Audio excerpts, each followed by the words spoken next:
Okay.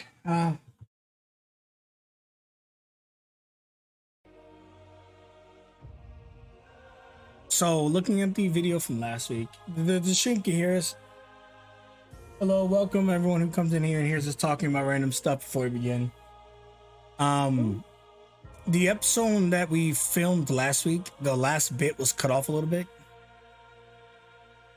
So we're not going to necessarily start the class over because that would be boring. But I would like for us to at least be able to role play. Are you guys cool with that? Sure. Sounds good. So I'll touch on the first two things, but no roles are needed. We'll just RP the success or failure if you failed.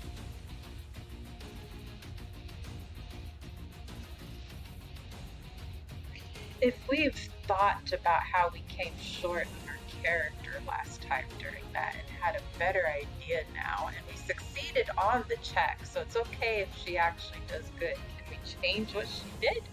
Yeah, of course. This is going to be purely RP. We're not going to roll again until we get to the stuff we haven't covered. This is just so we have a documentation or footage or whatever of the stuff we do. I don't want to start the class halfway and then the people who are watching every week are like, wait, we missed half the class. So RP the first bit. But yeah, it's up to you guys to be as creative as you want. I think most of you did pretty well. I think Judith, I think you struggled a little bit at the classes at first. Yeah, I haven't gotten anything right yet. No way, you got at least one right. Come on. No, I don't think so.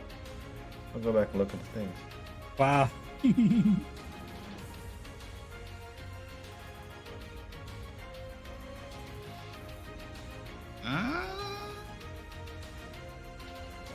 I'm scrolling too, and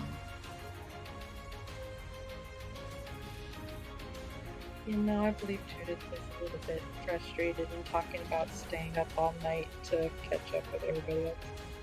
Yeah. Yeah, I rolled a 5 and then a 6 for the two things. Okay, by the way, these are just a major preview, so it's not like a big grading assignment or anything.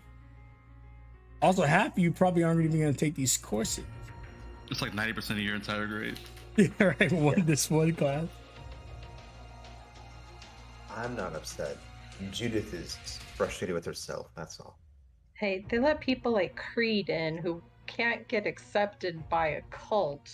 I think That's Judith true. is good. Besides, you excel at sports, apparently. Putting people to sleep at important times. This is the equal opportunity establishment. At least if you're a rune warrior, that is. It's all good. We're all gonna die in a year. Who cares? Yeah, true. I have a theory of that a player character will, A singular. and that player character is Palm. But anyways, Uh-oh. No. I'd be happy with that. Just me, I think, though. yeah, I caught you guys slipping. It's like watching your daughter succeed. Like, yeah. But then I realizing don't you want to died. kill Palm, but my character would be very bothered. Whoever that character may be in a year. I'm just sitting here like, I'm so proud of you. Are you rolling death saves? Yep.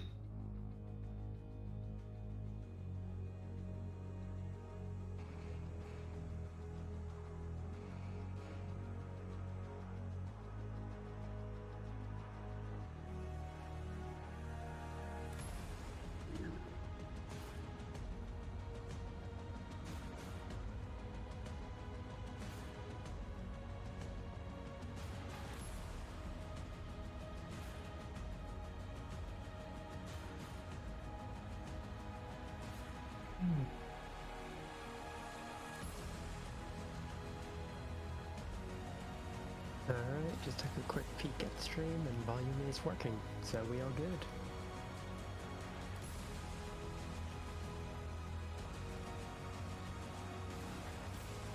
I'm gonna just grab something from the fridge. I'll be right back.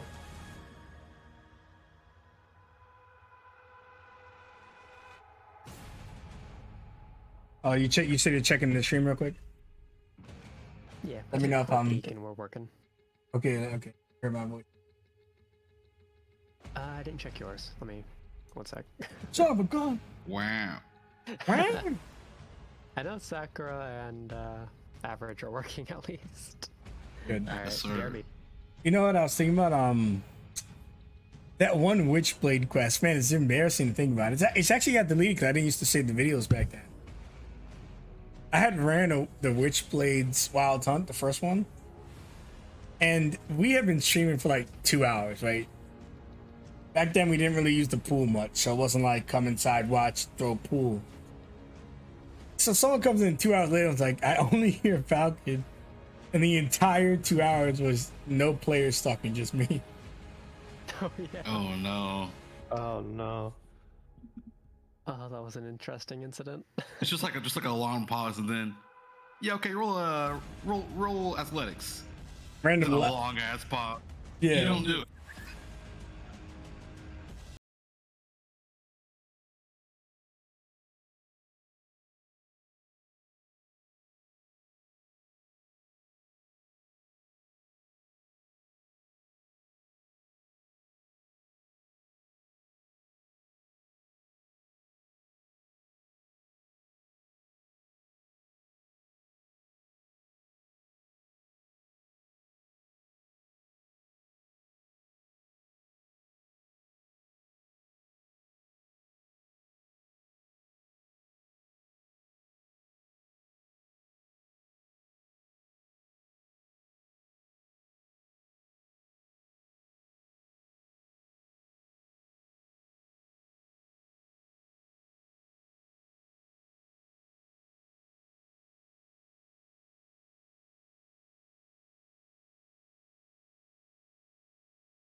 Oh shit, we are recording.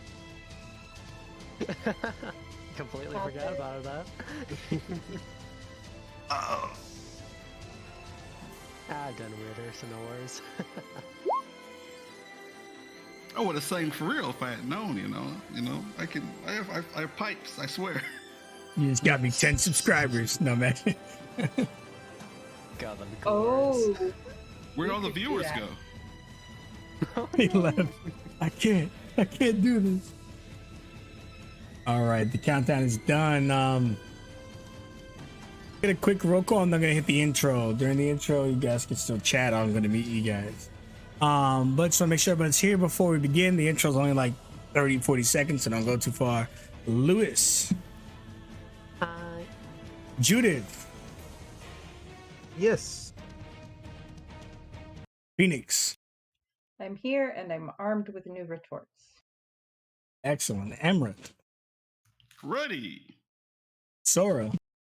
I am here. Time to cue the intro. Be back in 30 seconds.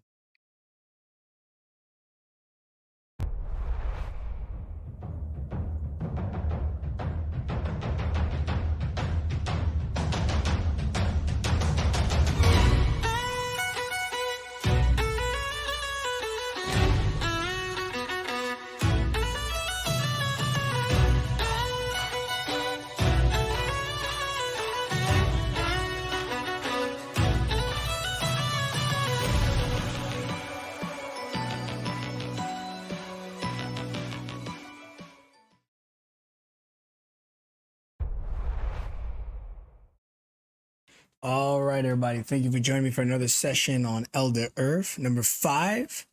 We here would like to get us all in the mood to play tonight by refreshing our memories and bringing back what happened last time today. I got us covered. Excellent. Thank you very much. All right. Last time on Shadows of the Past. We continued our game of Chromatic Sphere where the ball had just gotten destroyed by Sasha, returning back to the center. Lewis happened to be in the right position at the right timing and managed to grab the ball and scoring, with Phoenix helping to control the field a little bit and making a better room for him. Further down, a little bit later down the line, Sora was able to jump across the chasm of lava into another one of the areas Phoenix was guarding. All the while, Judith was taking 6 shots of everybody in various positions. The final shot, Amrut had to jump across a giant chasm surrounded by Quill and Sasha, and since he wasn't able to fully make the jump, he passed it over to Lewis before sacrificing himself in the lava, where Lewis was able to deliver it for him. As we had managed to defeat our rivals this time around, we celebrated our victories together and had a little bit of inquiry, being that Lewis didn't realize he had access to the Shadow Rune, something he didn't exactly see as a blessing. The group continues back home, going about their own ways. And the next day we started our introductory classes, being poison detection and leatherwork, which apparently the stream didn't catch, so we will be going through that. Thank you very much. Get your inspirato, my friend. I forget, 1d3 or just 1?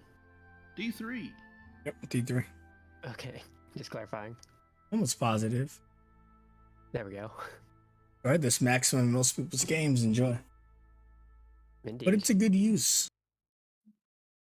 Mm-hmm. I'll put us back in the classroom.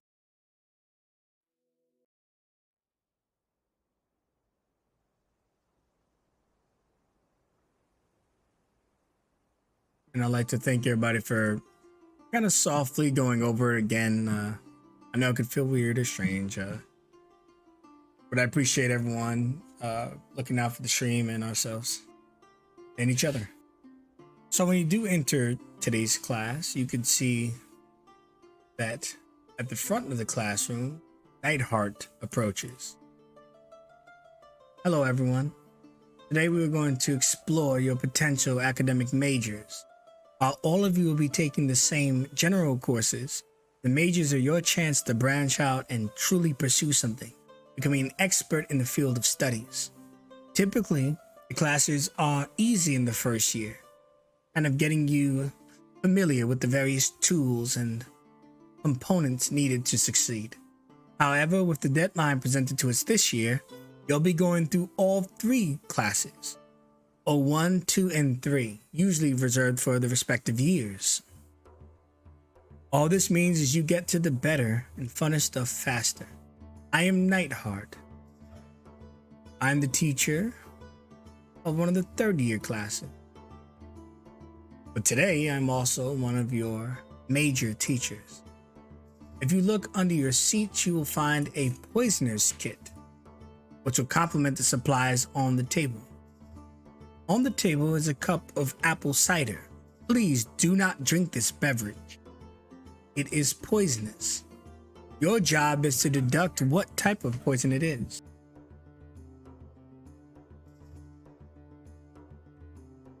In addition to that, you will see that there is a glass vial. While it's not needed in the first step, it will become relevant later, I can assure you. Are there any questions before we begin?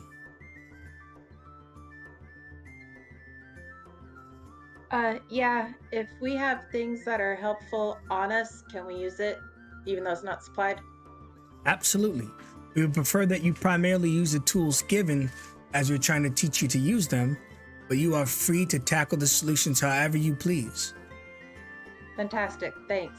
And then Judith will see, because she's at the table next to her. Phoenix starts grabbing. She has Tinker's tools. She has Thieves' tools.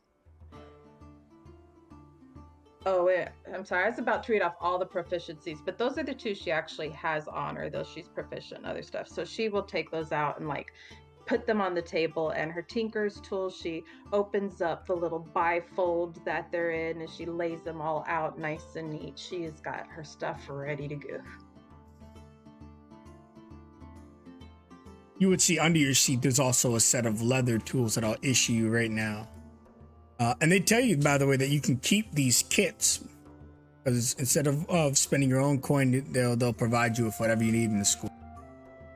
Oh, cool.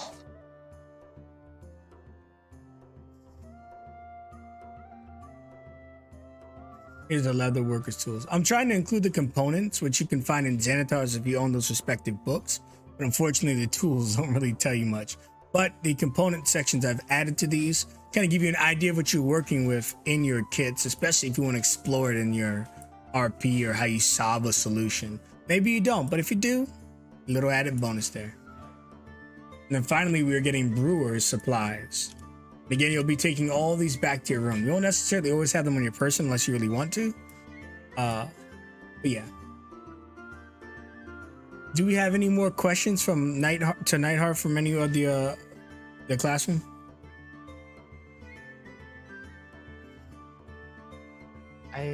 I know you said to have no partners, but could Mr. Daha give me moral support?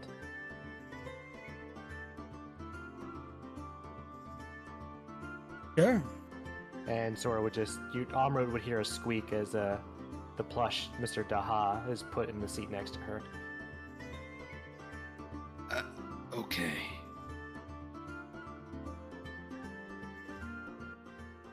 So each of you could see your cup of apple cider before you, which I hope none of you took a sip, but if you did, please inform me. Nothing bad will happen from drinking the poison, I can assure you. This isn't Nightheart speaking, this is me. You can't fool me. Okay, no one has taken a sip of the poisonous apple cider. Excellent. So one by one, if you don't mind, how do you want to tackle this first problem? They told you to discern what kind of poison is within the beverage.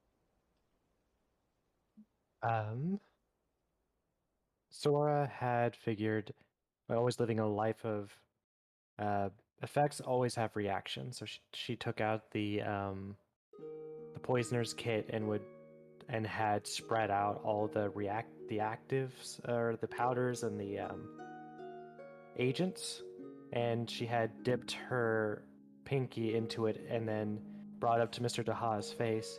What do you think, Mr. Daha? Do you have a good guess as to what it is?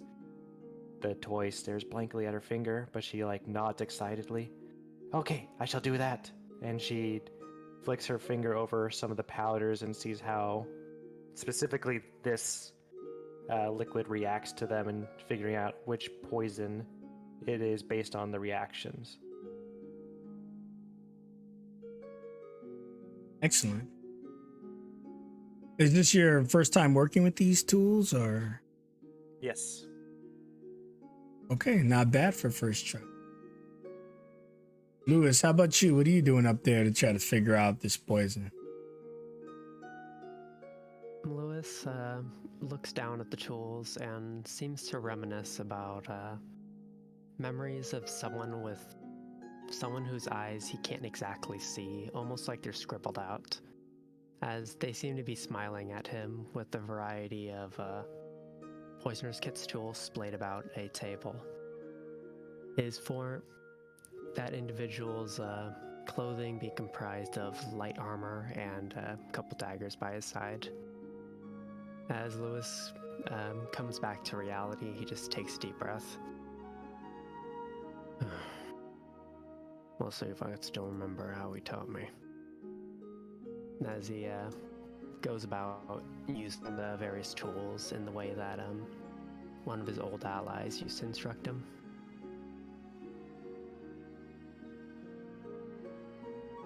Excellent. Judith, is your drink supposed to be bubbling?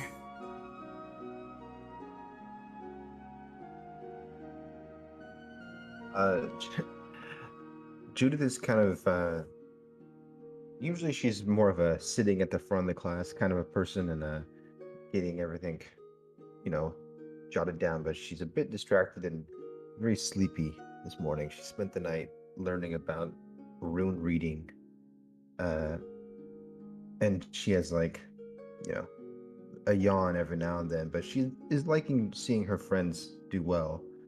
Um, she's trying to do stuff where she puts things in different things and stuff like that, and shit's bubbling in weird ways, and she just looks to Phoenix like, I think I'm doing this wrong, and nothing is working out for her this day. She didn't get her wonderful 8 hours of sleep.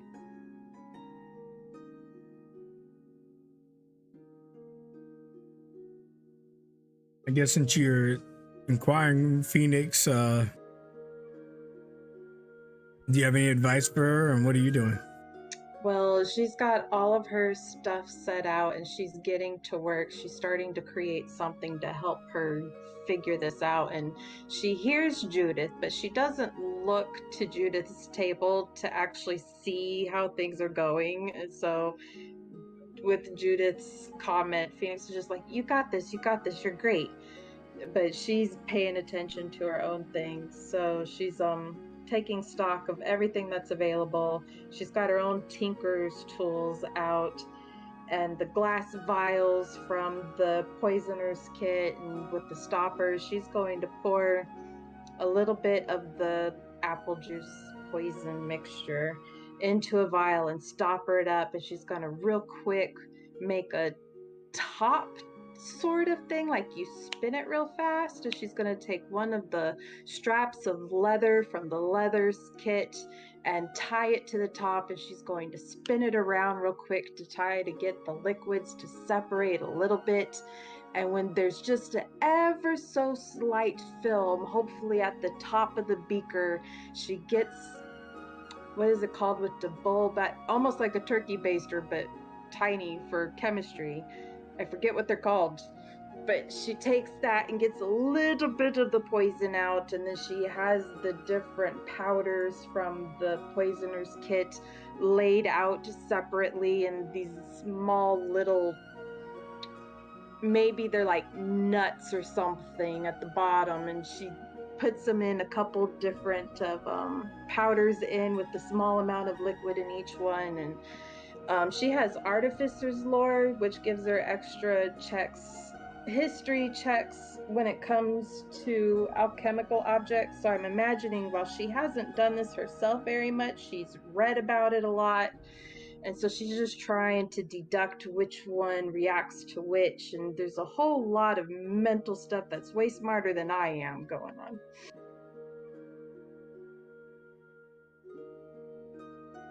All right, an excellent description. And finally, someone who looks like he's been handling poisons or chemicals his entire life. Amrut, what are you doing, and have you discerned what kind of poison this is? He has. Using the actually fun fact too for that beaker you're just talking about, Sakura. You'll like the name of it. It's actually called a retort flask. But anyway. Oh, hell yeah. Yeah, I googled it just now. What did I do last week? I think I did the hot filtration method. So basically, he has he's heated up the beaker, two glasses here, and he's with a little bit of half of that ice cube in each one, and he's putting different chemicals in each one as well as the apple cider to see the difference and the variances in how it looks and how it bubbles and stuff like that. And he'll basically just keep doing that until he finds out. He goes down the list in his head as far as what that poison could be. And he comes up with the solution there. He's used to ascertaining poisons. He was trained to do so. He's proficient with the alchemical tools, so it's not his first rodeo. You can definitely tell that looking at his desk. He's like super focused. It's just pouring. It's looks like he really knows what he's doing there. I imagine Phoenix's desk is like a mess. It's chaotic as she tries to figure this out, and Amra is just very specific and clean and straight to the point. It's the smartest he's ever looked. I'll say that. As you're all underway, Nightheart would hover over you guys occasionally, but she never says anything, whether you're doing it wrong or right. Of course, if you do something dangerous, she might stop you, but she just lets you do whatever you do as you try to figure it out. If you have a question for her, she would ask. As she does come around your table, Amrut, she makes her way back towards the front, and while looking at you and at the other students across the way, she asks, has anyone discerned the exact content of the poison within the drink? You do see Tasha's hand go up, but I'm curious if at the same time or probably before hers, if any of the players would have attempted to answer. I just blurted out. I don't raise my hand. So she goes, she's like lifting her hand up to point towards Tasha to get a response, and she hears you yell it, and she looks towards you and she goes, well done, Amrit, but please next time raise your hand. Oh, sorry. My apologies. No, go ahead. You were so fast, Amrit. I am not so knowledgeable. I had to go through the book. Well, you've never been poisoned before, so yeah. Well, there was this one time I ate some berries. Very embarrassing evening indeed. Oh, you've poisoned yourself. Not on purpose. Sure. Yeah, yeah. Have you ever poisoned yourself? Eli thinks about it. Myself, no. Not even on accident? Well, there's this occasional stale food, so sure. So I am the silly one in this instance. Got it. No, see, you and me, we're built tough now. Iron stomach. Oh yes, you should see me at a buffet. I think I have. Oh, sorry about that. It's fine.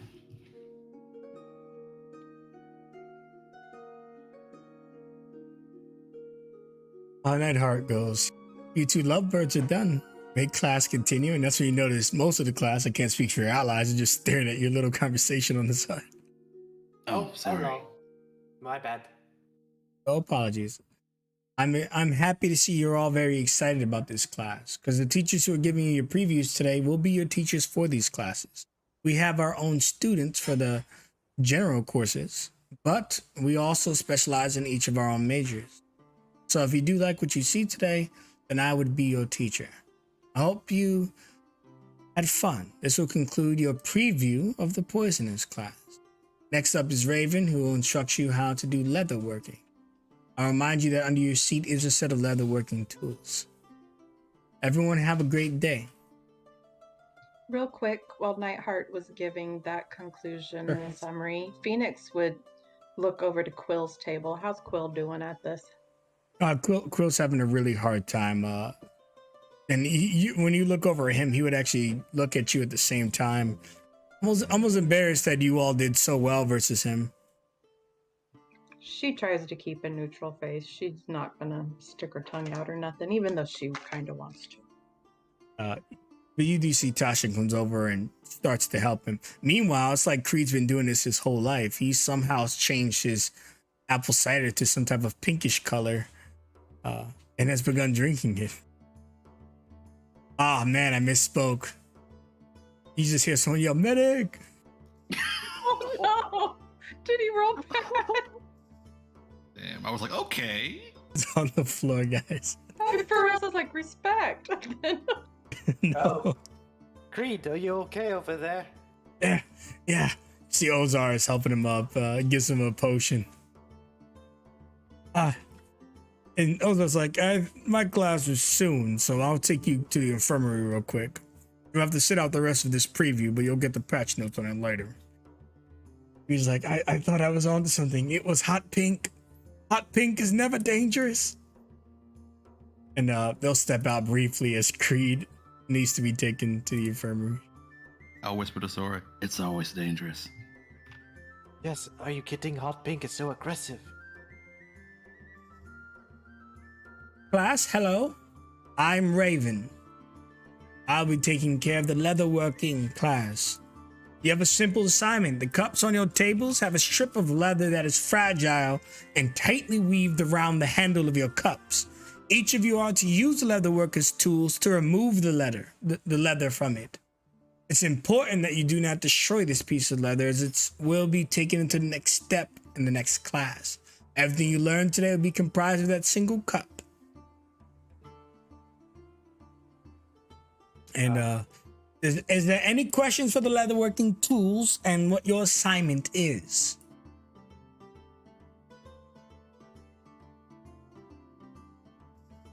Bill puts his hand up and she looks over to him.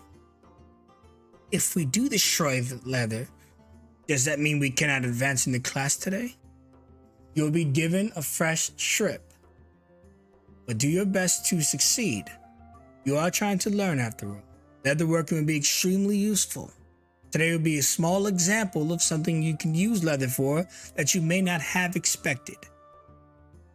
So do your best. Any other questions?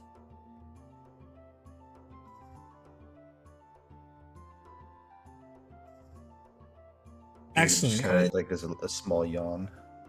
Not out of disrespect, just because she can't control it. Certainly. She looks to the class and goes, "You may begin." For all the tools laid out in front of you, which is mostly what you see: a knife, mallet, edger, hole puncher, etc. Amrit, before you kind of begin, out of the corner of your eye, you see Sora kind of examining the cup, and then the handle and the leather, and you kind of hear her whisper to herself in this mischievous tone. So don't damage the leather. Didn't say anything about the mug. And she takes the mallet, and unfortunately everyone suspects a loud banging as Sora slams the mallet on the handle to break the handle off of it. Raven doesn't say anything. She sees you doing that, and she just has a smirk on her face. And when she does get the handle off, she would just kind of use the fact that it's not attached to the main surface to just pull and unweave the leather off the handle that was broken off. After some time, you'll find some level of success, but even to your surprise, it's so tightly woven into itself that it would probably have been a little difficult. But overall, without the handle intact, certainly a far easier task. You would see her biting at it from time to time. How do the rest of you solve your little handle dilemma, if at all? Say, Phoenix lifts it up and looks at it carefully and finds where the stitching is, because this used to be a strip. The two ends had to be stitched together. And then she'll take that leather edger tool and look at the tip of it and see it's sharp in the middle, usually used for rounding off the edge of the leather. So she's going to very carefully, and every now and then the tip of her tongue kind of sticks out of the corner of her mouth as stitch by stitch she uses the thing to undo the stitches.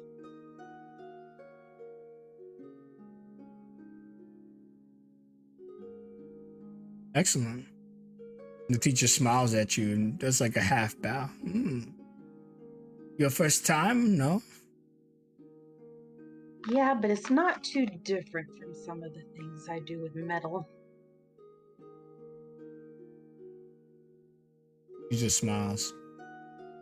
You see, Quill's actually really good at this. Maybe he's familiar with leatherworking. He's removed the handle quickly, and Tasha's well on her way to doing the same. But not at a fast pace, probably more of a normal for her. For him, he's managed to get it undone very fast.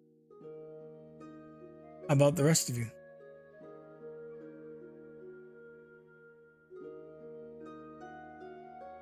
Judith will, seeing Phoenix do her thing and the cute little tongue sticking out, just kind of like a laugh to herself and rub her eye and, okay, she'll pull out her magnifying glass that she has, and she uses the knife, and she tries to cut the thing and then peel it off, but it's the angle, and she's not using it on the right platform or whatever. But the it's not pretty. She gets it off, but it's she might have to get a new leather piece. She just sits there and like she's frustrated, but it's only because of her own lack of skill. It's usually she's better at things, and she's like, and just kind of tells herself that she's like, I'll get it next time, and that's it. He's hovering over you. She didn't say anything though. How about you, Amret? Is this one as easy as the first one or less familiar? Oh yeah. He'll like he'll take his knife out, like twirl it in his hand. This requires precision. And he'll like place the handle like on the table. And he'll like move over here. And he'll actually get like the mallet, and he'll like almost like a chisel, like hammer down onto the butt of the knife into like try to get it like beneath the leather. And the very first one, he goes, it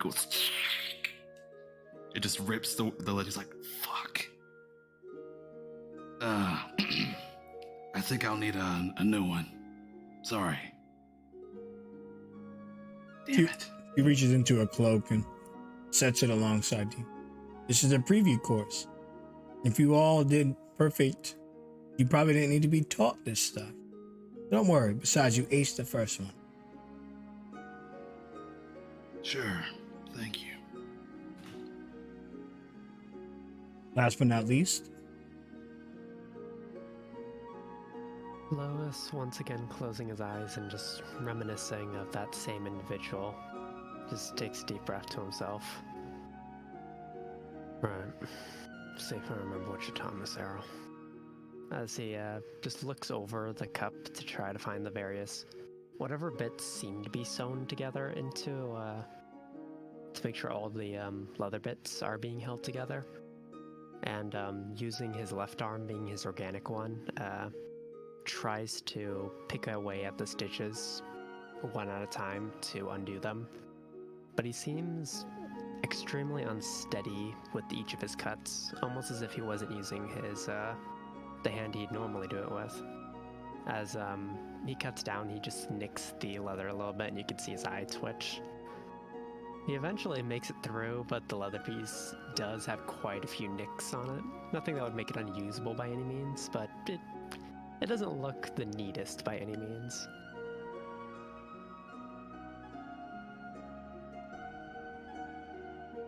excellent. She would inspect all of them and make sure it's usable for the next stage. But she's satisfied. Of course, she replaces the one that needs to be replaced. Judith just kind of like sheepishly is, thank you. Leatherworking can be used for many things. Out in the field, you hunt a prey. You could move its leather for bedding, clothing, selling, armors. Many things could be useful to you. When nature gives you something, it's important we respect it. That is why I got into leatherworking in the beginning. But today, another use of it will be using it to shift the poison out of your cups. For that class, for Ozar. Ozar gets up there. Hey everyone, I'm Ozar. I'm not as well spoken as the other teachers. But please have respect for me. I'm told that's important. I'll always respect you. Just don't make fun of my comment, okay? As the Go ahead. sorry, as the teachers are switching out, and Judith gets the new leather piece, she's going to look over at Phoenix and say, even if she's listening or not, but she'll at least hear her and say, Phoenix, today is the day that you are going to shine brighter than you've ever before. I just know it. And in saying that, there's like a little like spark in that comes out of my like a little spark from my words, and you are inspired. Thank you. Nice. Phoenix, you got a bardic inspirato. Ozar looks at the class. For this, you'll be using that strip of leather alongside the stuff in your brewer's supplies. Usually a mug, few hops, siphons, and other tubes. Of course, there's more than just that, but that's what the basic supply kit comes with. If you're like me, you like to have a drink, you could even make your own brand. And he busts out a brand of drinks. Ozar's Honest. And the teacher's like, stop selling the students. Oh yeah. Sorry, everyone. So, with the piece of leather strip, you'll use the other tools you find to try to purify your drink. When it's all said and done, you should have a perfectly drinkable apple cider. My class is a combination to show you that each of you learning different things is important. If one of you become a master of leatherworking and another a brewer, then you can solve similar solutions in the future. I said the past. I told you my comment wasn't the best. I promise I didn't drink, but if I did drink, it would be Ozar's Honest. He shows you the drinks again. And then he looks at the teachers and you see him, bronze bearded and sand, and he just walks up to him and takes his drink. So he can't show it to you guys anymore. All right, to the class. Please, each of you, use your brewer's supplies and your leather tools to remove the poison the best you can. But please, no one drink their beverage until I have verified whether you've done it correctly. This is a very generous poison put in here.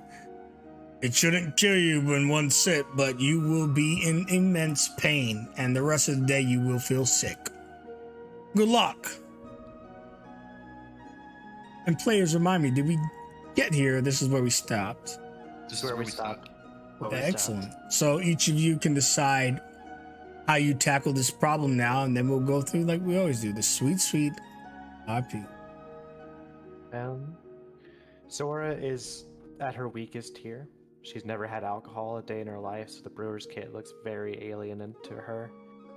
But she tries to like picture how water is pure in nature on the islands. It has to be running, has to go through layers of sediment and rocks.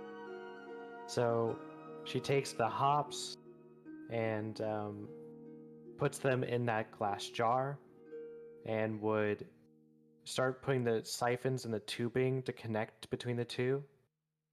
And she tries to think, right, how would one create a current? And she like looks at Mr. Daha and imagines how when the dragon turtles that she lived on would rise and fall, imagining the suction in the current, she'll put her mouth up to a tube and suck in to start getting the liquid from the mug towards her mouth before she quickly will jut the tube back down and we'll see if that is what it'll take for it to be purified that way.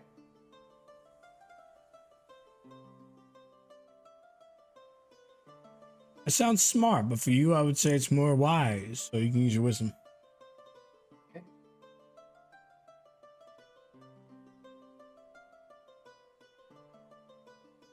We'll come back to exactly how you succeeded, but you will succeed.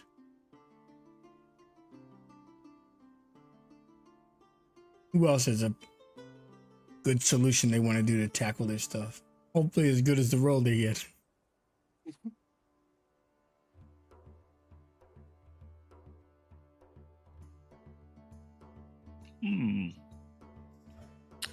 I'll give it a go. Amrit, he heats the beaker back up for the one with the cider in it, and he'll put the mug on the side there, and he'll basically fasten the leather and put punch holes into it to like the end of the beaker there, and then run a line of tubing from that to the jug to the point that it's like really condensed. Like it's like a few drops at a time essentially. And as it's heating up, it'll basically run all the way down and like just drip feed. And he'll kick in the hops. He'll like open it up and ferment it and put it in there. So basically where it like purifies the liquid, which might come out as water. We'll see. But basically whether it's poison or whatever, it'll just drip feed that into the mug until eventually you'll have like an entire cup.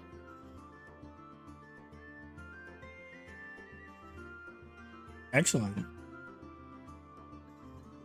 Alrighty, let's see how we do.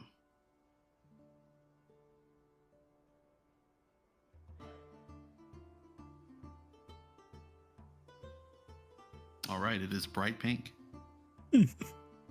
Medic, no.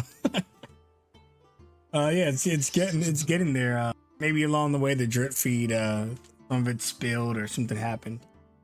But we'll figure out your complication. You have time to sit on your result now, which is why I do want to come back to you guys, because you'll be able to really spell out your success or failure. Who's next? Any volunteers to jump on to this? Let's say Judith? Phoenix. Oh, go ahead. Judith is going to kind of take her time, but watch Phoenix and copy what she does.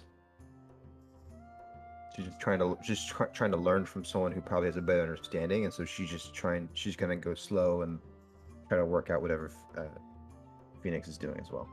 Sorry, It's Phoenix. so funny that you picked this one to copy her on, because I was gonna say she sits back in the chair for a moment.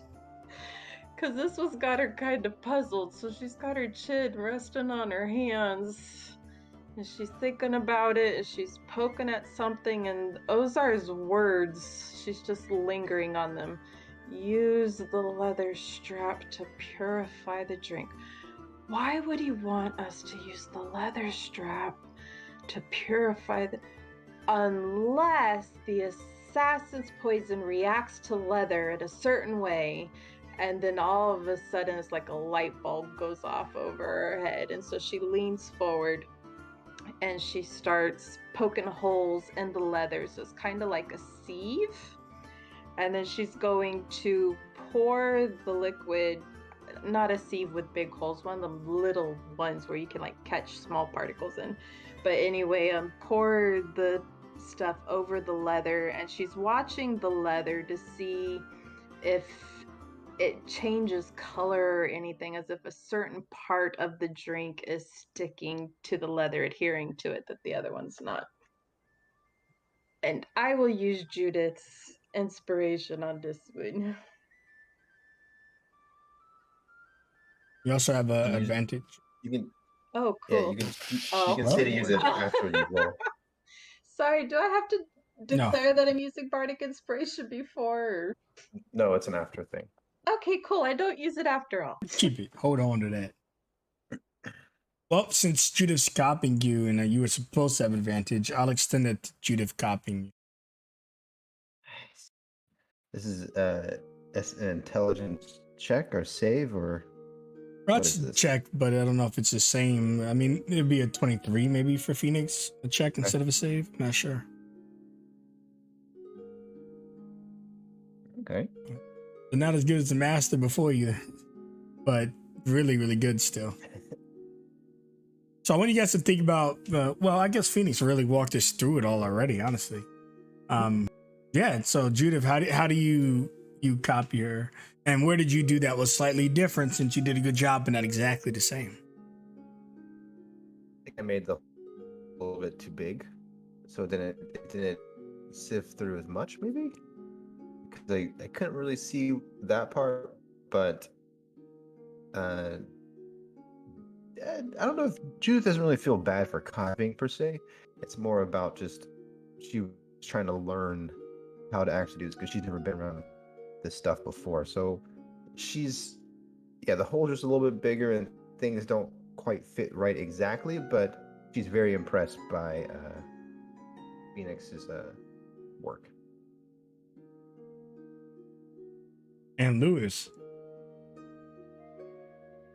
Lewis thinks back to the various times he's just been sitting around the bars, In particular, like one of the days in which he was a little bit buzzed from quite a bit of alcohol.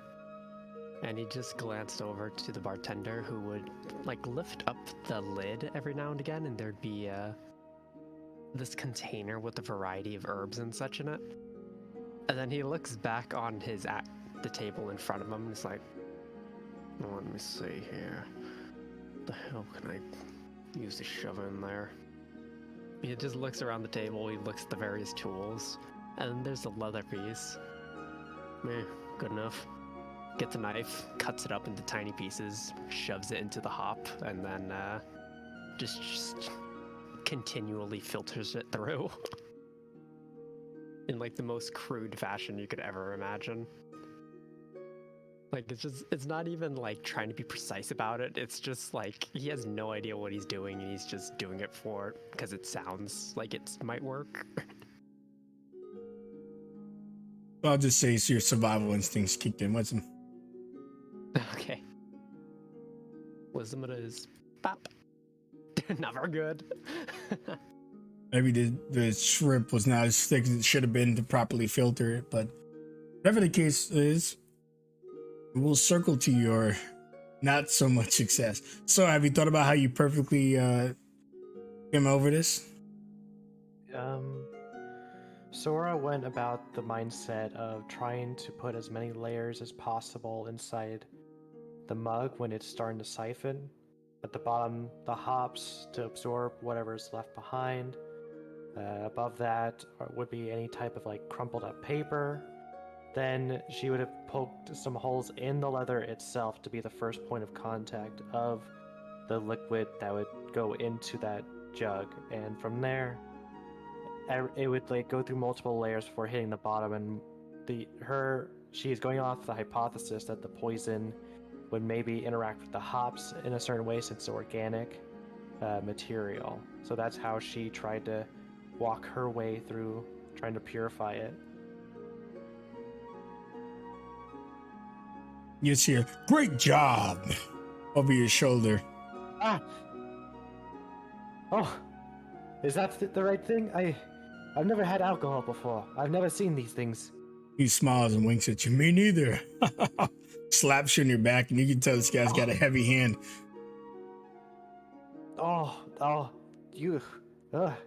Your slaps are almost as impressive as your beard. I've been growing this bad boy out for a long time. Most of my life. Were one of your parents a dwarf? Maybe. Maybe. I'm an orc. Full blood. All the way. You're one of the first orcs I've ever seen, right next to the man in armor with no hair that I saw back at the entrance. Interesting. Yeah, the bald guy? Yes, I believe his name was Jay. Ah, yes, one of the sub-principals here. He's alright, I guess, but if you want real orc, you're looking at it. Oh, I will keep that in mind. I tried to go about it in a way that I'd seen it in nature, how water purified. How there's layers of sediment, and by the time a liquid gets past all of those, it's basically crystal clear. Well done. You're probably gonna do the best in this particular child. Holy crap, that woman over there just did amazing. I'm really sorry, I'll be right back. Yeah, no problem. Holy shit. You must be proficient in this already. Maybe even expert. She sits back a little bit proud of herself, admittingly, with her arms kind of crossed in front of her chest. She's, hey, Ozar, well, I was just listening to you. Like, you were right about things at the festival, and you gave us a hint on how to do it. All I was doing was listening to you. I'll be honest, you did this almost at the level of I would have done this. So if this is beginner's luck or just attentiveness, well done. Thanks. A little bit both. You're not doing half bad to yourself either, Judith. Hey, good job, Judy. Yeah, I mean, I just really just watched Phoenix and tried to take a better key, but you did an amazing job on that. It was nothing. Oh, no. He jumps over the table, grabs the cup out of Emerald's head. Don't. Oh, Emerald, where did you mishap in your plan? And then I'll go to where Lewis mishap next. I don't know what went wrong. I'm just like, I don't know. I put the hops in, some in his hand, and he's like chewing on like hops as well. He just kind of slowly stops. Oh, that's where I fucked up at. Uh-oh. Give me a minute. Constitution saving throw. Do we need another medic? Oh no. Let's find out. Oh, thank God, you're gonna be fine. Iron stomach. Just let's not test the limits of your iron stomach, okay? Sure. He'll like spit like into the poison and pour the rest of the like drop the rest of the hops in the beaker. We don't teach the aura removal of poisons until at least the second year. Slow down a little bit, all right? Sure. All right. Oh no, speaking of, don't do that. And he he runs by Phoenix. He's like, you may need to teach these other guys later. Hey, what are you doing? Yeah, I get the feeling I may have messed up somewhere. Probably shouldn't have used the bartender from down as the parched sparrow for reference. As you kind of just know, he notices that there seems to be a little bit of motor oil just like dripping off of his mechanical arm, and it's just like slowly siphoning into the alcohol without him realizing. Uh-oh. When you mix whatever's in that arm with what's in here, hold on, let me taste this. That's a real rare substance you got in there. Oil. People call it black gold. Yeah, this is bad news. At least some of you haven't put this anywhere near your face. Yeah, I try not to drink too much alcohol when I could help it. Trying to swear off it nowadays. Yeah. Everyone. Judas eyebrow raises. Everyone did a real good job. He's lying. Phoenix leads over to Judith, who I'm assuming brow raised because of Lewis. Did I hear him right? Did he say oil came out of his arm? Oh, I mostly focus on the fact that he says he's not drinking too much anymore. But yeah, You you're right. He did say oil. You comes out of his don't arm. put oil on a mechanical arm, you put grease on it. What the hell? This is all kind of above me, so I'm going to take your word on it, and maybe you should look at it sometime. Yeah, maybe I'll visit him. We might want to rethink about who we choose to be our leader.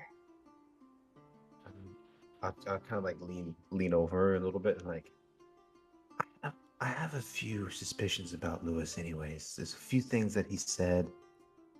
I think we gotta do some research on him.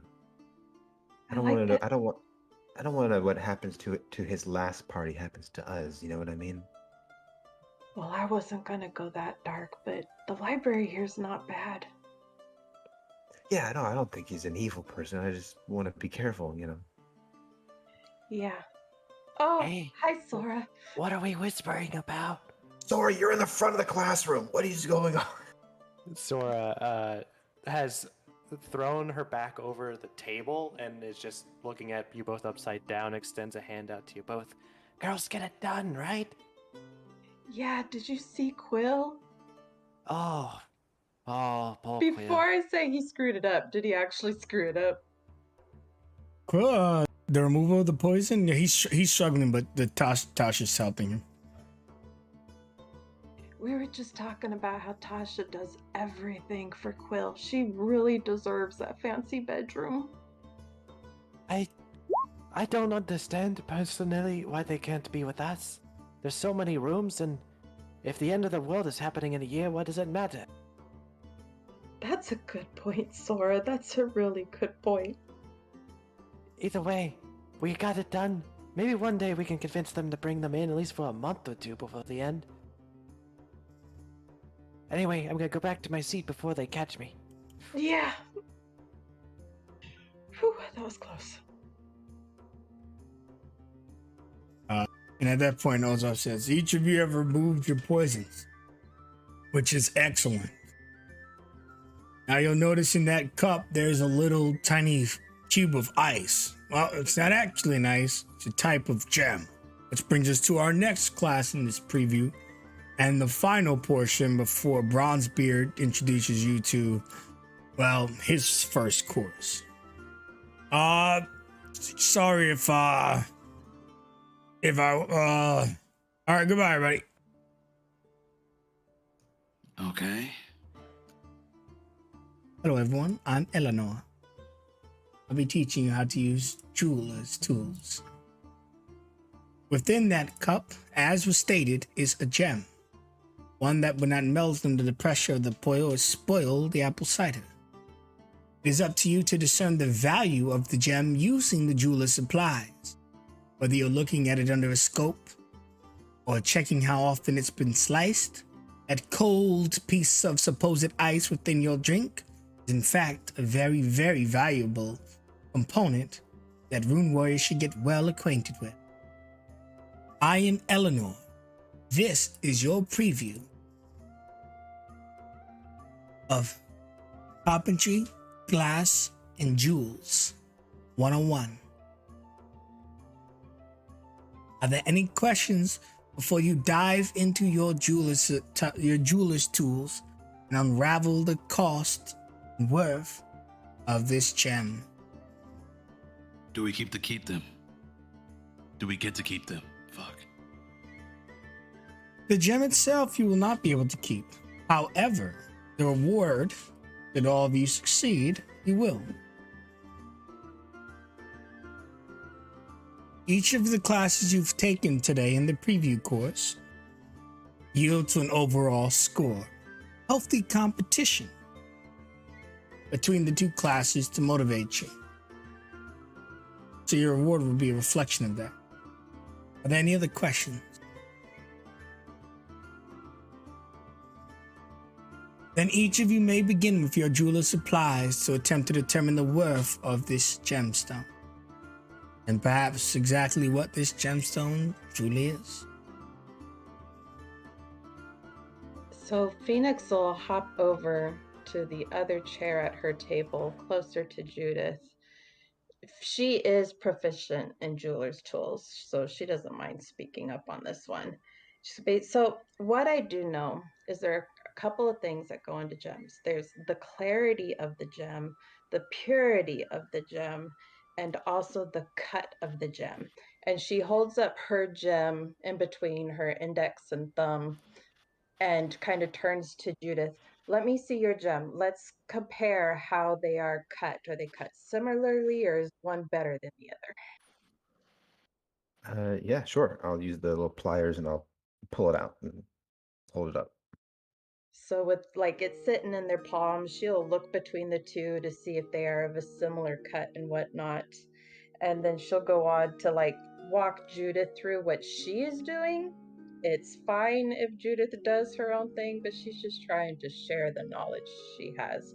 But she will do a makeshift pendulum, like a seesaw type thing with things she knows approximately what their weight is from her tinker's tools, because she's always got those on her on one end and then the gem on the other end to see approximately how much it weighs, and then she will hold it up to a flame to see if she can see through it very well to like judge the clarity of it, and she's just inspecting all those different instances to try to come up with what it's worth. Shows how it's done. And don't forget, you have the bardic inspiration if you want to make sure that you're as proficient as you hope to be. You know what? Yeah, because she should have done better today. That was pretty good, but yeah. above a 20, It's a 21. certain. It's really good. Everything, Judith, you could tell from what Phoenix is doing that She is really proficient at this and truly understands the breakdown of this. And Phoenix, to your surprise, this gemstone is quite special indeed. You've heard of them, but they're not easy to come by. This is what you call a soul stone. Apparently, the secret to discerning how valuable and useful they are lies within jewelers' tools. A soul stone is a crucial component in making any magic item. When she figures that out, like her talkative nature like comes to an abrupt stop as if it came up to a hurdle, and she's just like sits back for a moment. Before I knew you guys, I worked at a junk shop. We've heard of things like this, but I never actually seen one in person. No wonder they won't let us take it with us. What color is it? It's white, almost transparent on the edges. It was meant to replicate ice, after all. So very similar to that. Like a cubic zirconia, but like a better, like a harder gem kind of a thing.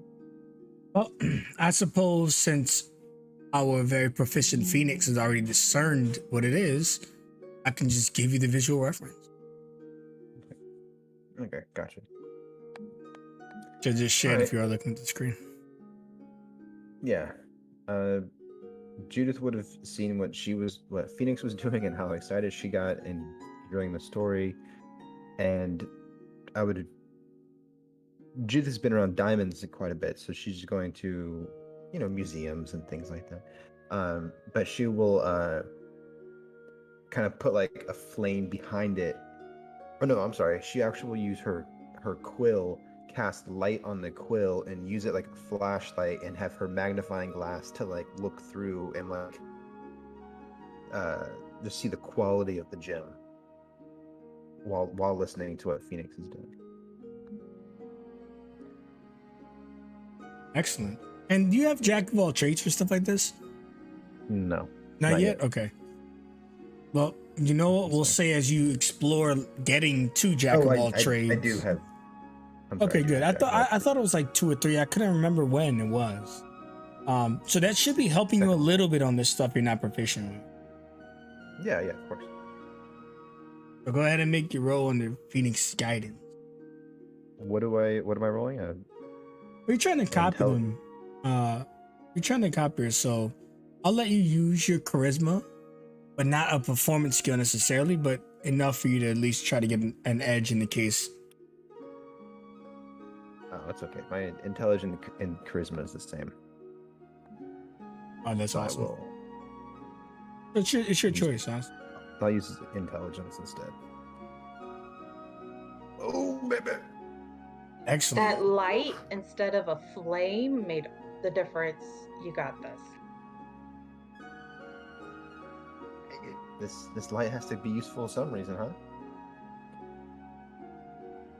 Eleanor looks, doesn't say anything. Quill, maybe he was a common thief. He seems to know all about this, and he did about as good as you guys. Tasha, again, seems to know most of the field. She's like one of those people that's kind of good at everything, but not great at everything. So she's managing. But as the two of you are exploring together, Eleanor tells you all, you two could serve well in this class, but I understand you can only have one major. Choose wisely. This is just one component of a magical item, after all, which I see you must have discovered that. You professionally laid out your tools, hooked up the gem exactly how it should be, properly screened and spun it. I might say, you could teach some of the second years a few things. Yeah, it's called real world experience. Nothing beats it. Meanwhile, I hope the rest of you are as good as the first two. What are the rest of you doing? You mean Sora That's with the neat trick, real we're world not. experience? So Sora is completely out of her depth on this one. Material worth, it was never something she grew up with, never really understood. Almroot, You feel a presence as Sora is like leaning on this chair, holding Mr. Daha tightly and whispering to you, "I'm Root. I'm Root. What? I don't know the worth of things. I only got money a year ago, and I only used it to buy Mr. Daha here. What, what amount would you think this would be?" I don't know. Just maybe it's like gold. Just bite on it. "Oh, okay." And not really understanding how hard you meant for her to bite. It's just general intelligence to see how she does it. Yep. She bites really, really hard. And Do not bite that. ah, she like looks around with her mouth full. Yeah. Those gems, not as durable as diamonds. You bite it too hard, it will explode. Ah. And she like lowers her head down, lets it fall out of her mouth. Sigh. You're fine. I mean, to learn. Go bite. Go boom. Emerald, how are you doing? Sora, what are you doing? Okay. Like I just set her the fuck up. Yeah. I would have never done that. He that was a good idea too. So now he's just like, fuck.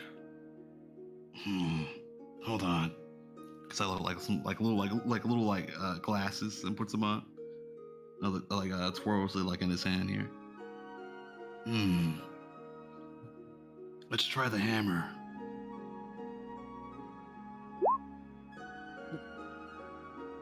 That might actually blow up. You hit it, and it cracks. And Eleanor immediately mage hands it away.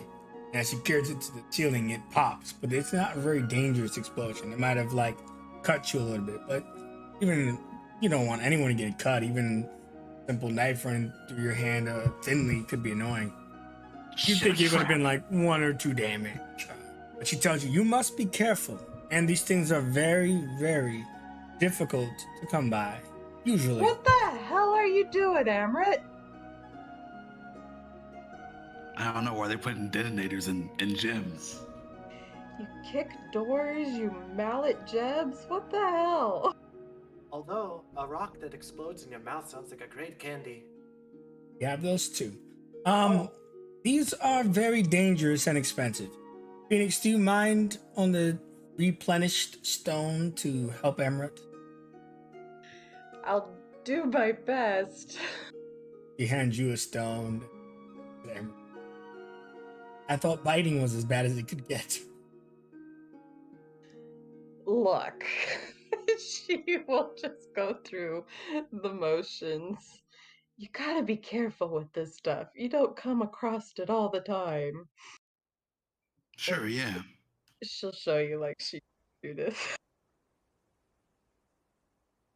With Phoenix's help, you'll have advantage, and make that roll now, and we'll come back to whether you're successful or not. If you're not, the teacher might just give up on you. But for now, Lewis, tell me what you're doing, and you can roll as well.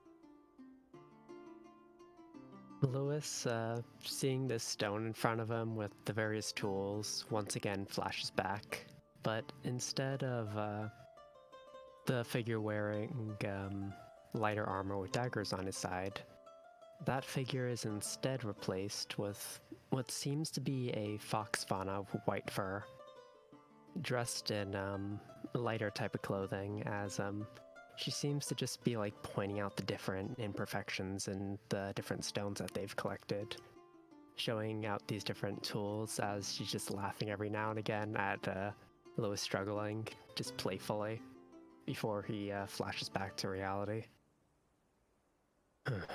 Let's see. And he just takes the tweezers and just like picks at the various parts of it.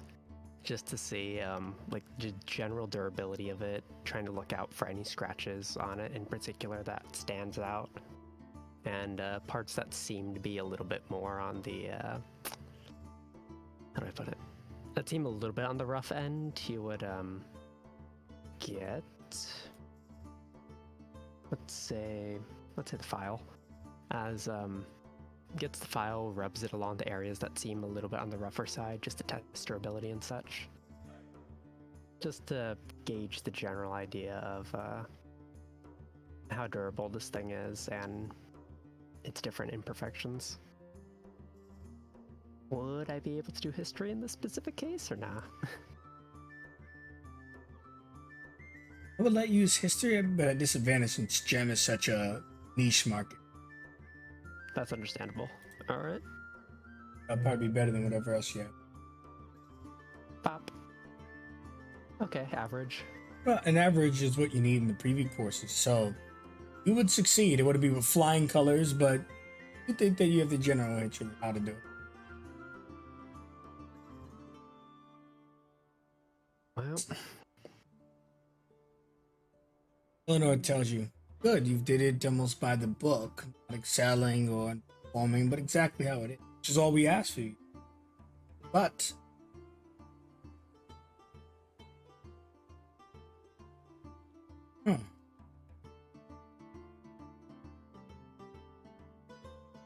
he just leans back in his chair and doesn't really say much. Just like one eye looking toward her, and then just looking back at the crystal.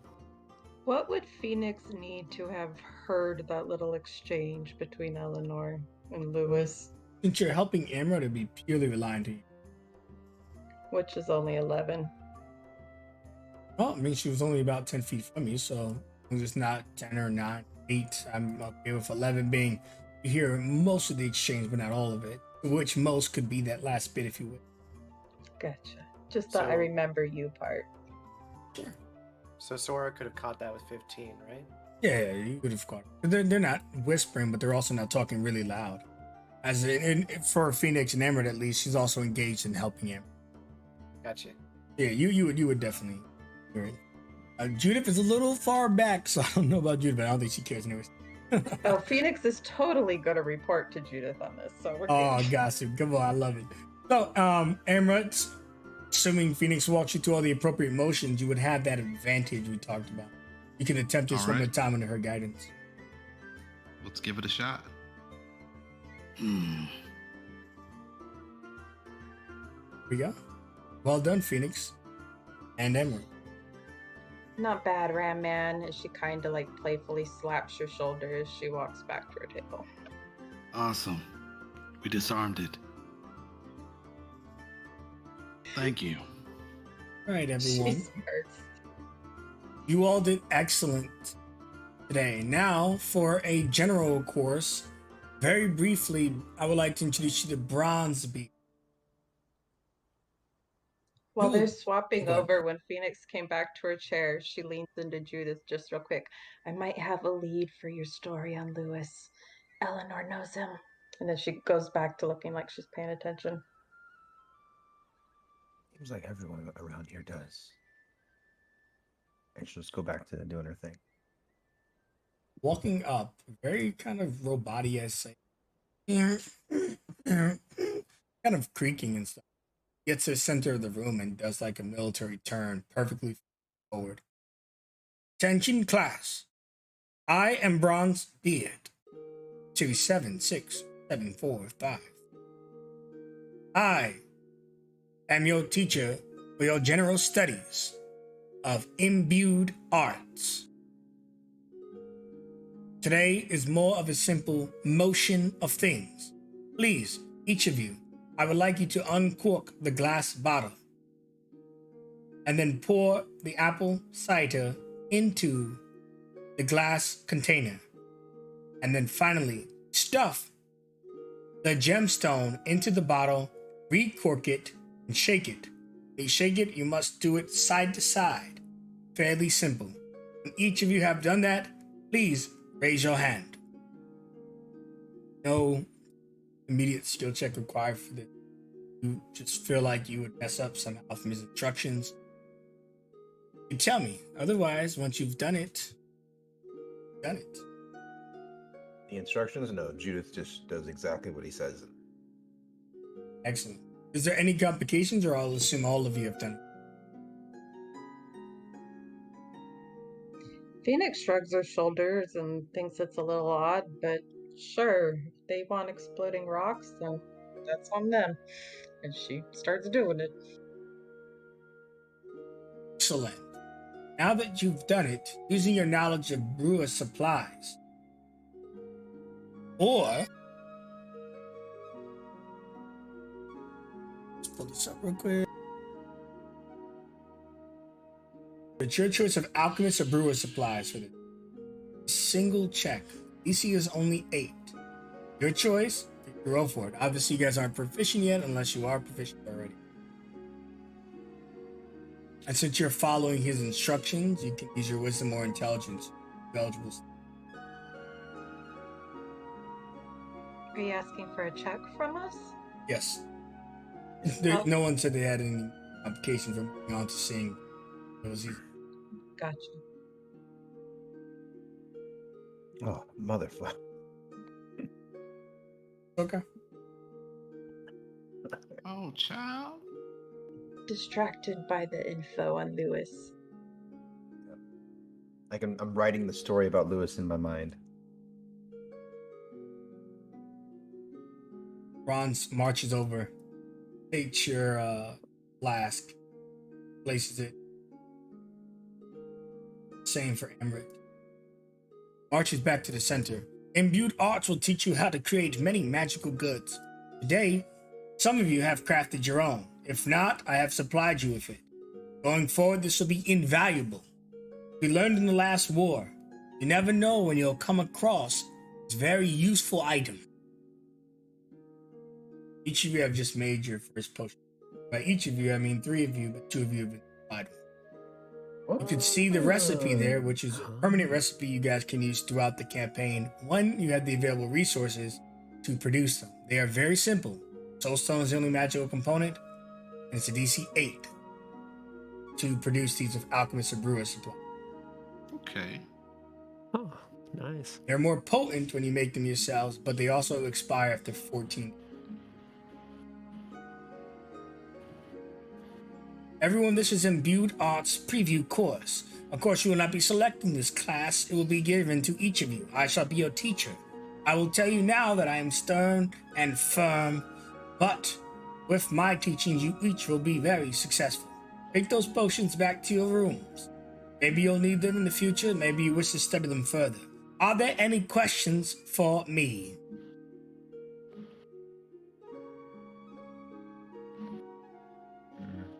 Excellent.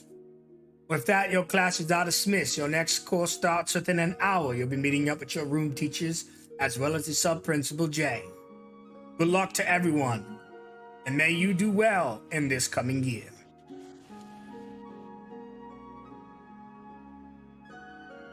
Hey, Phoenix. That was that person.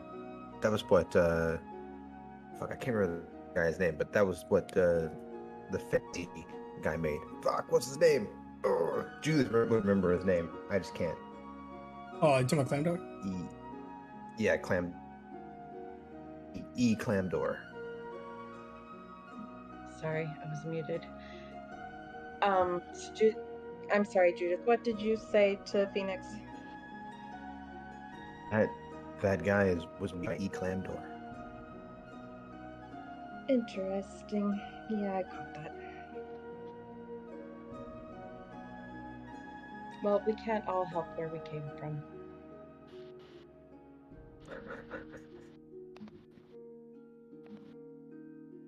Sora's in a hurry to go over there. Oh, when you went over there, who do you engage? The Ozar Ogni. He feels Hey. Sora poke him on the shoulder, and she waves sheepishly. Oh, hello. A year ago, you met me and my master, Master Zuru. That was that fish guy. No, he was the dragonborn that looked like a turtle. But he wasn't a turtle? he was a dragonborn. Ah, yeah, I remember you. You were at that festival, right? Oh yes, all the seagulls and the tentacle mouth things. Yes. We still haven't caught that Mouther. Huh. Troubling to think of. Yes. Speaking of that, I'm not here just for myself. I'm hoping to get the skills to one day go out and search for my master. You see, he's gone missing 2 months after that festival. I was wondering if you had seen him at all during that time. No one is truly here for themselves. You're lucky because you've discovered why you're here. Others are still searching for the answer. As for your master, I haven't seen him, but he was pretty powerful. He was an ex-primo according to my partner. Maybe you should start with my partner. He may know him more personally. Yes, the primo of wind. Yes. The next time I see him, I will ask him. Thank you for your time and your teachings. I rather enjoyed it. Yeah.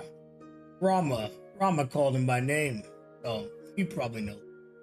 But anyways, you did good in class today, kid. And he like socks you in your shoulder, and this guy's like super strong. And she like rolls in and just is smiling big. Oh, I hope to one day be as formidable as you and your friend. But until then, I am your eager pupil. Well, I'll give you some advice. No, you don't want advice. Yes, I do. All right. When in doubt, drink Ozar's Honest. Oh, okay. How much is a? I should actually share some with my friends. How much is one flagon, 1 ounce? I'm not sure. Oh, give me a gold and I'll let you get away with one. Okay. And she hands him a gold piece.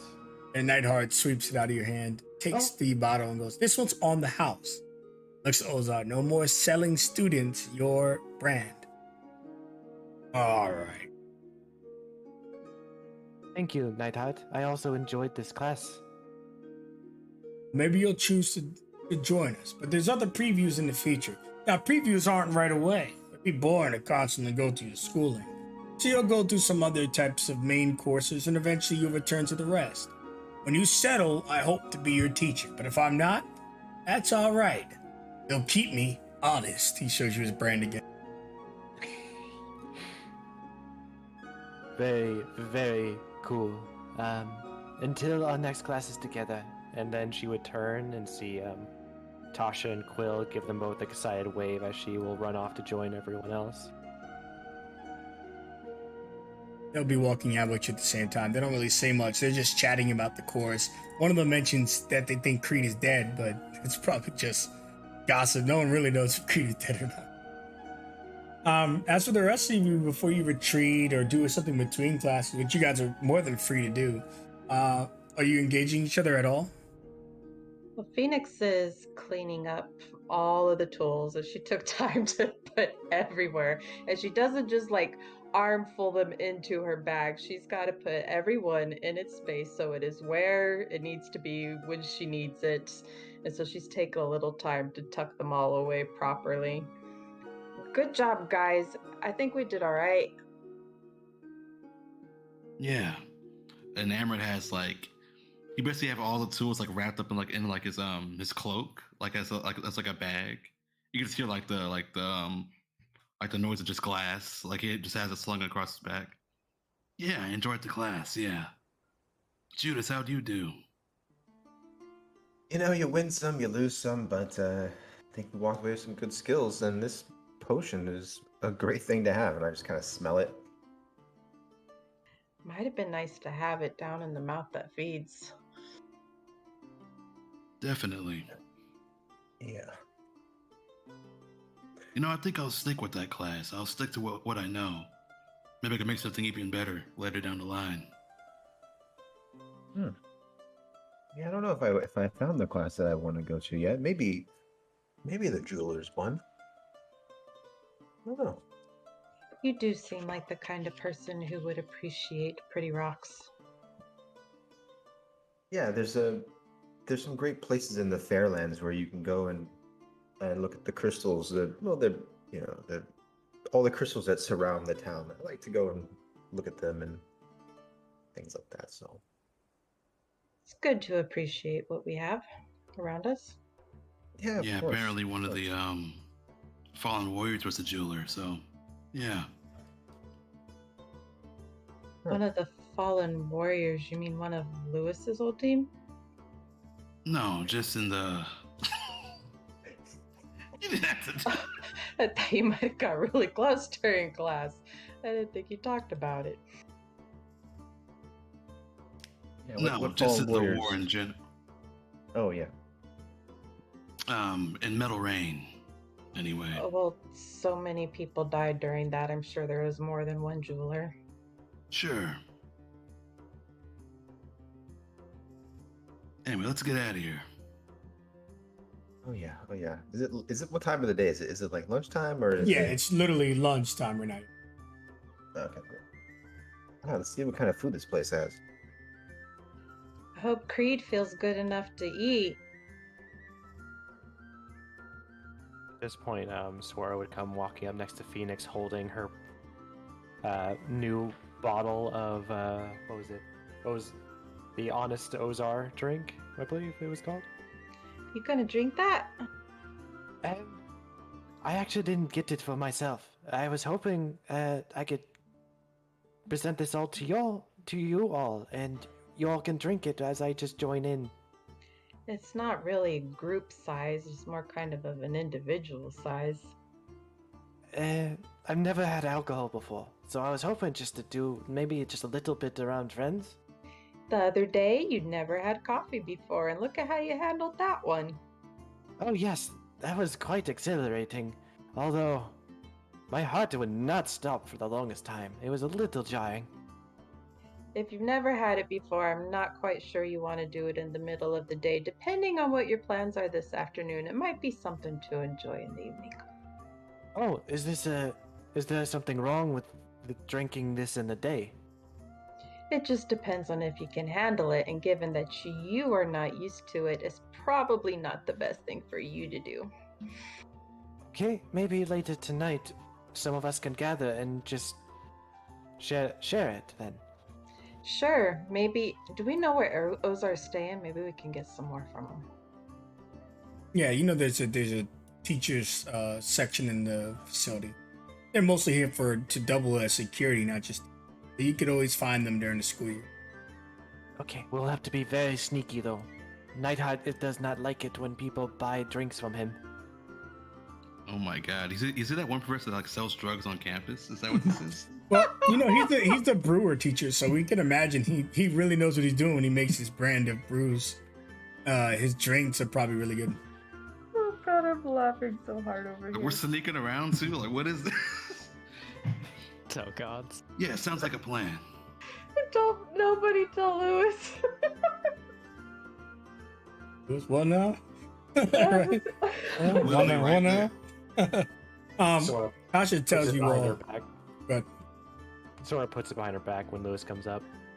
lol. Tasha would tell you before maybe Ludus would spot it, but Tasha said, "You're all going to lunch. I would like to join you. However, that would include Quill. Sure, if you get to be." I was like, "Huh? They all hate me?" That's fine. I don't think there's much in the lunchroom that he can sabotage. Did you bring your comic, Quill? I left it on your bed. Oh, I did not sleep in my bed last night. Darn it. You tell me to leave it in Tasha's, but then she moved out, so I put it on your bed. And I had went to Tasha's room not knowing she had moved out. Yeah, sorry. I thought I'd stick with the team. We did lose the initial bet after all. It was just me. It felt appropriate not to be alone. I want to support my class best I can. Don't think of me as an enemy. Just healthy competition. Prove ourselves. You're trying to be honorable. We are all in the same boat at the end of a year. I don't understand the whole hierarchy of the rooms, but it is their choice. I believe Quill and Creed are worthy enough to be in the same rooms as us. Don't say my name when I almost died today. It's been His skin is literally pink.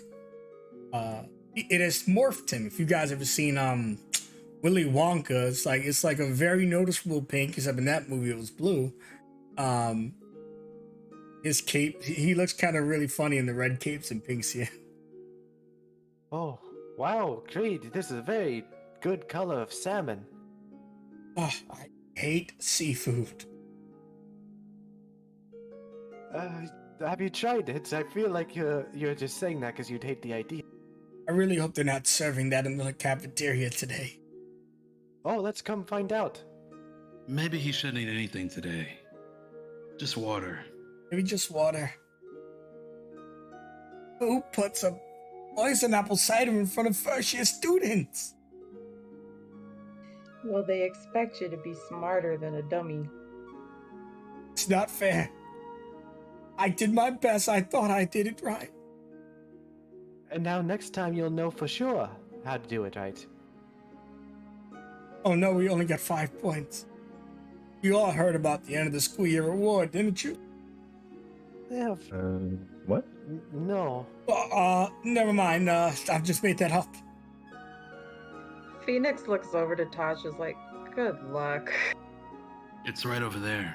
I point to the ball of energy. Either 5 and 10. Tasha breathes heavy.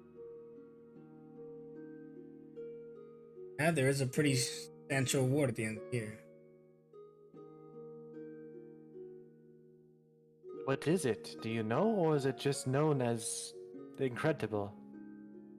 Yeah. Oh, it's a keeping series. secrets now. No. Just working it all into. See, there's a few things. It's like a package. You could call it a trip of sort. And you know that the Fairlands is a joint operation between all the major cities. We would get licensed temporarily only for the first year. So all of the places that are quote unquote exclusive to higher class people, such as the hierarchy of the Icarus libraries, forbidden section of the Fairland prisons, the Dundelia's underground marketplace for graduates, pretty much a VIP pass to places you can't normally get into. And for many, that is invaluable. People can go their whole lives never ever meeting the requirements to enter these facilities. Yet it is a simple reward for those of us who succeed. Quick question. Given Phoenix's line of work before all of this, has she heard of the Dundelia Underground Marketplace?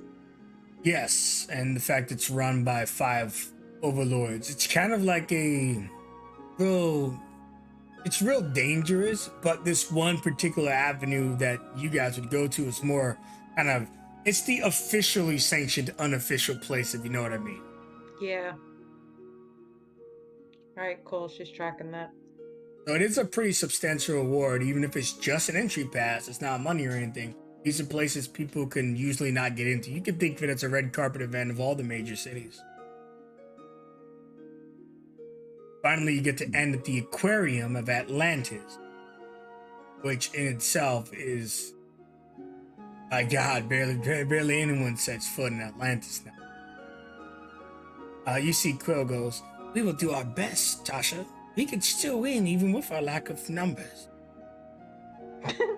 You got a great sense of humor, Quill.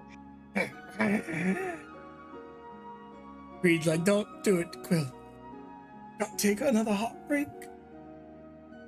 Tasha's like, "Shall we get some food? Maybe we'll feel better after that."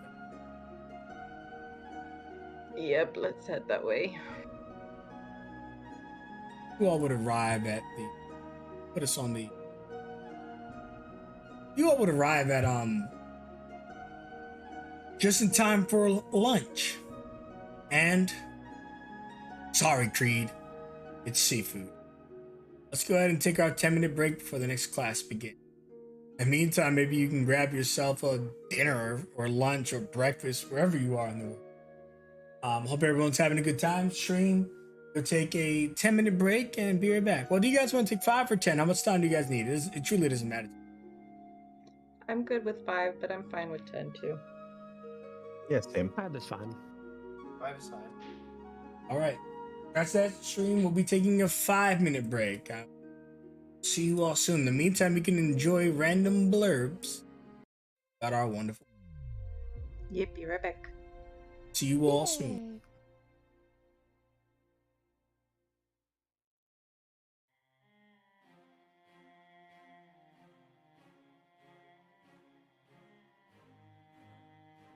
Oh yeah, the light rune thing's coming up right now. It's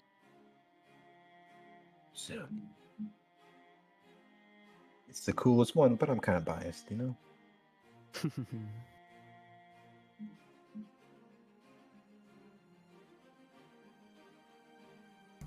I mean, I'd say the coolest one is water because, you know, water, ice, but...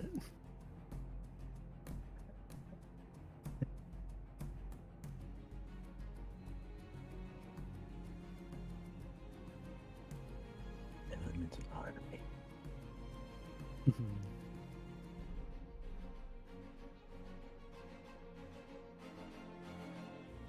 This is how I'm learning about lore right here. Is also just reading this.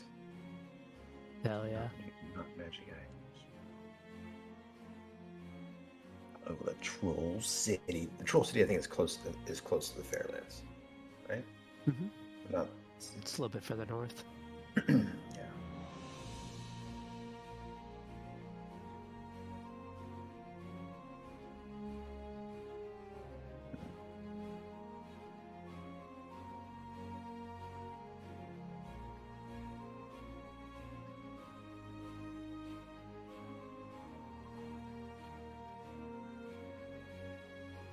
Wizards Weekly?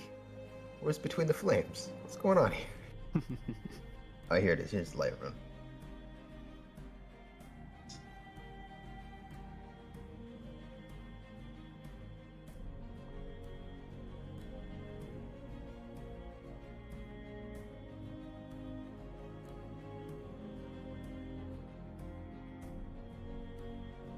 I mean, Judith in the future just bringing down golden arrows.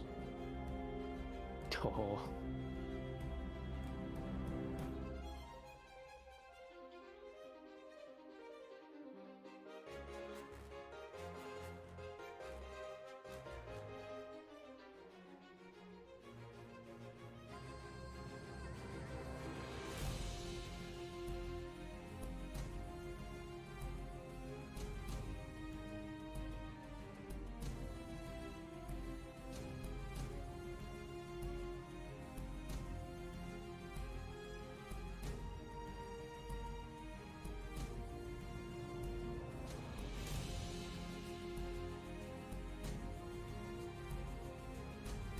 Youth and success, people.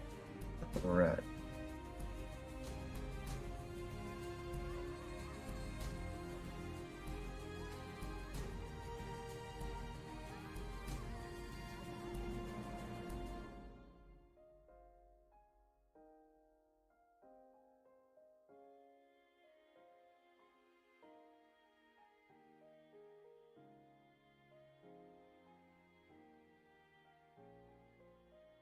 I know that the speak with animals now speak with monsters. That's interesting. Oh yeah, Since you're able to because of speak with them. fauna. Because of what? Possibly. Aren't the animal human combos called fauna? Yeah. Mm. Oh, okay, yeah, so it's because of fauna. I could be wrong. Well, a lot of animals do just know one of the primordial languages too, so that might also be why. Yeah, like a bird speaks Orin in this world. So if you speak Orin, you can speak to birds. So speak with animals is not as useful in this setting. So now we allow you to speak with monsters, which was never even possible before. There was never a spell for it as a middle ground payout. Ah. The fucking monster language. Is it a Yeah. rich? Yeah, it's the same. It's exactly like speak with animals in every way. Just speak with monsters instead, since you can now speak to animals if you have the appropriate language. Not all animals do speak a language typically. Almost all of them do. Some of them speak multiple, like a turtle might speak both Terran and Aguan, being parts of two worlds. Sounds like District 9 language, just like. Yeah. It's fun, you know. It's nice trying to find ways to make your setting unique or distinct from other things. Elder Earth is. Real quick question. After tonight, where's like the handouts of brewer supplies, leatherworkers tools, poisoner kit, jeweler's tools? Where are they going to be stored? Because I might need them in the future. I was gonna put them under mundane because mundane is non-magical. I'll do that now. Oh, okay. I didn't see mundane handouts till you put it there. I was like, where? But yeah, got it. Cool. Yeah, when they're empty, they don't show. A few things that pressing. I appreciate it. Thank you. Oh, certainly. Sometimes reading the components jump starts the imagination. They don't actually add the components in the damn freaking tools to add those, but I felt like for a headcanon, just like you said right now, it'd be way better.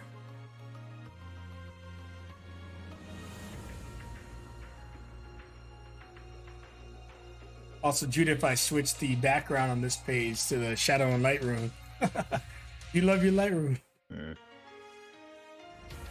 That's cool. The shadow one looks cool too. What is it? What is they writing? A big ass like this big bird or something? Yeah, like a Shadow Griffin. Ooh. They're using like Lich Lightning or something. I forget what it's called, but some type of powerful Shadow Lightning. Pretty much Sith Lightning. Unlimited power. I'm really excited for you guys to explore the ruins. In the first campaign, we explored maybe about a dozen or half a dozen of every single one. So it's 6 every time, or 5 or 4. First it was only 4. But this campaign will be explore more. And yeah, I'm really excited to see how you guys take to your room. Speaking of, Phoenix is thinking of, I'm forgetting his name, the the doctor from last game. Oh, yeah, it is Mortis, yeah. She's gonna be keeping an eye out for him. Oh, yeah. He's got a good one. You're like his understudy. She wants to get to know him. What is his just be on a cast darkness and move it around, right? Yeah. See through it. But he can see in it. Well, I imagine. Yeah, he could see. He'd be kind of weird if he couldn't. Yeah. You know, he's so smart that knowing the radius of it, he could just be picking corners. But we don't know. Yeah, that's how you get closer to these people. Oh my god, if you were like a shadow monk with that shit, It'd be pretty nasty. Oh. just dishonor type shit. Pretty good game. I slept on it the first time I brought it. I played it and I was like, man, this is fun. And later I played and I was like, this game's awesome.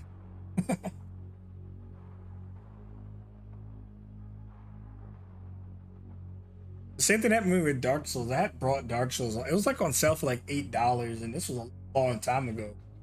Probably like 2013 or 12. And I played it and I was like, man, this game sucks. And then It's like, why can't everything kill me in like 2 hits? Literally everything. It was so dark. I was like, man, you can barely see unless you put the settings all the way up on the TV. And then I really gave it a chance, like a hard chance, and played it for a long time. I was like, man, this game's awesome. But all right, let's go ahead and get everybody back from break. Sounds like almost everyone's here, but just to make it official, if you people mind, Phoenix.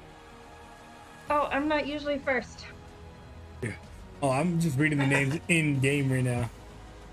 Why are you? Is it? I thought it was ABC Order in game. Emerald. Oh, he's back. Lewis. Hello. Judith. Present. Sora. Yeah, I am here. Welcome back, everybody.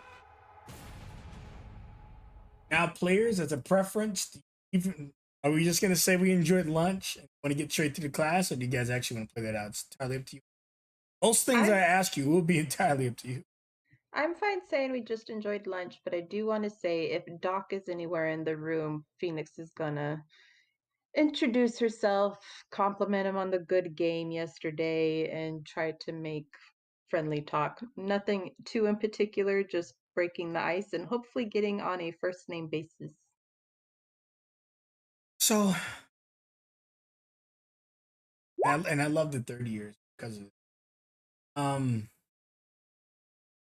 you would see him in the cafeteria, but not in the way he's fine and healthy in the competition you've seen him in.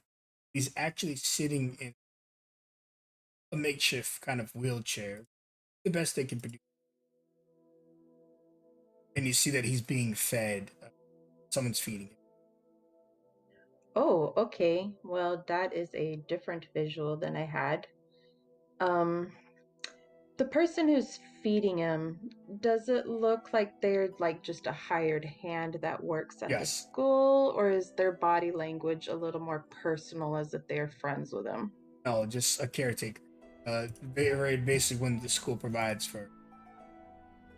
Does he look so bad that he is likely to not be able to talk, or he's just probably not able to move? I think he can't move much because you can hear him really faintly under his breath saying stuff like, "I'll have another," and she feeds him the next. Well, Phoenix will still approach, but her body language is much more of a, am I okay to do so? So she'll be, hello, Dr. Mortis. Would you mind some company? In fact, it'd be quite nice not to eat him. He looks to his helper. Not that I am alone, but surely you understand. She just Abs- nods. Absolutely. Please tell me that Creed didn't give you some bright pink liquid and tell you that it was good and Not at all. You see, I've always suffered from a weak body, as far as I can remember. That's why I'm at the bottom of the 30-year student. It's also why I pursue a life of healing, but I do not overexert myself. Thus, the competition we had earlier has placed me in the current predicament. I am really sincerely sorry about that. We were given a choice on which third year would join our opposing team, and had we known that it would have taken such a toll on your body, I swear we wouldn't have put you through that. Nonsense. We should be treated as equals to my peers, and Voss being chosen considered greatly. Weakness of mine is in fact a strength. I am quite possibly one of the greatest healers of our time, and yet still a student at school. We definitely got proof of that yesterday. It is why I wish to become a doctor. You see, most people here are trained to be warriors, engineers, people who will change the future in their way. I believe medicine is the secret. Not people cannot usually utilize magic. We are a select few, exception to the rule. I wish to make it affordable to use mundane medical supplies, duplicate that of a healing potion. I have to tell you, I admire you very much. I grew up in a non wealthy family, so to say, and sometimes I get a little extra irritated, agitated under the skin, if you will, when I see those with riches galore and all the pomp that surrounds them, and it just frustrates me. So, from someone who comes from that side of the tracks, I thank you for you seeing us and for your desire to do some good for us. We all have our stories, don't we? My classmates are just as interesting. I do hope we get to learn each other better, closer. We have much we can learn from each other. First year's the third, it matters not. But and he lifts up his mask to take another bite, and you can see he's a tiefling like Amrut, and he actually shares a very similar skin palette and everything. Yeah, she's taking bites in between conversations here. It's funny that you say getting to know one another. I admit, before I came through the doors, I had a plan to look for you because what you do with the Shadow Rune is just, it's awe inspiring. I'm curious how you learned such a skill. Soon in your rune classes, you will understand the differences between the runes. I'd imagine if you just joined, though I can be incorrect, that you are still on what is classified as a starter rune, which is what most people are born with. Mine's is a family rune, meaning that I inherited it from my family. Fathers passed it on to me, and I am to pass it on to my children. Typically, I do mean no offense. It's not something that we could or are supposed to pass on to people who are not in the family. Though I have heard it done. Shame. I apologize. I was not aware of the familial ties in my family. I'm the only one with a rune power. No apologies needed. You have no idea of the world you step into. But as long as you can keep walking, he knocks on. You can go forward, even when your feet refuse. If that makes any sense. She takes a real quick glance at his wheelchair when he knocked on it. Is it mechanical in any way? Like, is it powered, what we would call today an electric wheelchair? So I guess a magical wheelchair. Does it require a person to push him around? It does. That's why he's the aid, and you could see that they probably make like it's kind of crappy because it's probably given to him for free and stuff. But you could tell that it's whoever made it did a decent job in them. But they certainly look like they're probably mass produced, opposed to specialized. Feel free to tell me no. This is not a pity offer by any means, but I think I might be able to really soup up that chair of yours to make it a little more independent. And this is not like a pity thing at all. I love a challenge and I love to create something new. Would you give me the honor of maybe I can stop by this weekend and tinker on it? Absolutely. I'm due for bed soon. How about, if you don't mind, when I'm brought to my room, you can chair. Meantime, I'll stay in my room. I typically stay in my room for most of the week anyway. I will return it to you as soon as I'm done. In fact, we need to make a way so that you could send word if you need it. I will never make it to where it's unusable, but I would love the opportunity. Thank you. Quite alright. As you saw in the competition, I am able to get onto my, but every now and then I'll need it. I'd imagine by the time that you start and finish, they need to be seated again. In between, I'll be more than doable. She takes another bite, and then changes the topic to something else that's more general. I don't know what comes to mind right now, but yeah. He piggybacks off of it. That was an impressive jump. It was nice seeing a fellow tiefling succeed in the facet to your teammate. I had a good time playing sports with you. I hope this doesn't discourage you from competing against me again. I will always put my best foot. No pun intended. Hey, if that's what you want, I will be your champion. I will see if we can get you next time. As long as there's no rules that we have to take turns between you guys. They don't want us to think we're playing favorites. The teachers are too powerful to take the petty jobs with you. So each of the 30ers will probably eventually be cycled through your party to help you with various missions and tasks in the real world. By real world, I do mean outside the premise of the safety of school. So we will all get a chance to spend time with each other. In the meantime, it's nice to meet you. My first name is Monty Mortis. I am a doctor by trade prior to applying to the school. Very nice to meet you, Monty. Thank you. And you see his nurse like, he needs to get some sleep, but you can follow me to his room to retrieve. She will do so, and she will just stop by wherever everybody else is, which we'll get to, and just let them know where she's going so they don't think she just disappeared. But she's not going to give details. She's just going to be, hey, I'm going to hang out with Mortis. I'll catch y'all later. Oh, okay. Have fun. See ya. Rest of you, are you engaged in lunch or are we satisfied to move to the... Yeah, I will always be on your time. Well, Falcon, what's on the menu? On the menu, we have a nice seared blackened salmon with a process dark as you'd imagine a blackened salmon to be. Asian baked into it deliciously, and lemon supplied on the side. Coconut shrimp fried to perfection in the kitchen, as well as some type of clammy sauce, which is actually lobster sauce, but incorrectly labeled because, fortunately, the school's cafeteria isn't the most professional, though the person making the meals is. Respectfully enough, on the side, you also have hush puppies, delicious little treats. Any type of dipping preference, commonly ketchup. In addition to that, a nice tall glass of sweet tea. Top it all. If you don't like what they're serving today, they also have vegan options, salads, avocado. Okay. I'll take shrimp and grits. They've got grits. They'll easily make you the. They would ask you if you want cheese or butter on top, and if you like a biscuit.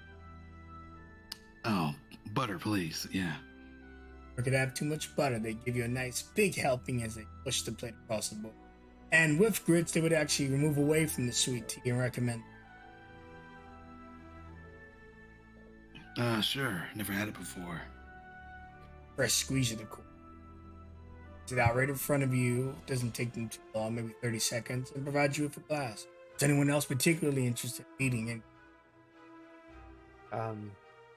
Sora, being herself, has like a plate full of those hush puppies that she's looking at, then looking at the chefs like, they are not actually puppies, are they? They are, yeah. Oh, They've been silenced. oh no. How could you? They were all so young. Yeah, they're more chewy, you know. Oh, Sora just puts the plate down. Oh, I'm fucking with you. It's just bread. oh. Ah, you got me good there. Oh, God, I could not eat puppies. Like, that seems very cruel so early in their life. Meat tastes better when it has had experience, I believe. That was a weird sentence, but okay. Eh. So she'll retake her plate full of hush puppies and only that. And she would actually usher Ram Man over with her as she will go over to Judith and come into like a sliding sitting position with a look on. Judith, I learned something interesting. Judith is sitting there with like her papers kind of sprawled out, and she's been taking notes on things, and she's just eating like a banana and like has an espresso and some like a Nutella type thing with some bread. But as soon as you come over, she kind of like just gently kind of closes her stuff and yes, sorry, what was that? That woman back at the jeweler teaching, she knows Lewis very well, it appears. Yeah, I think Lewis seems to be a popular person around here.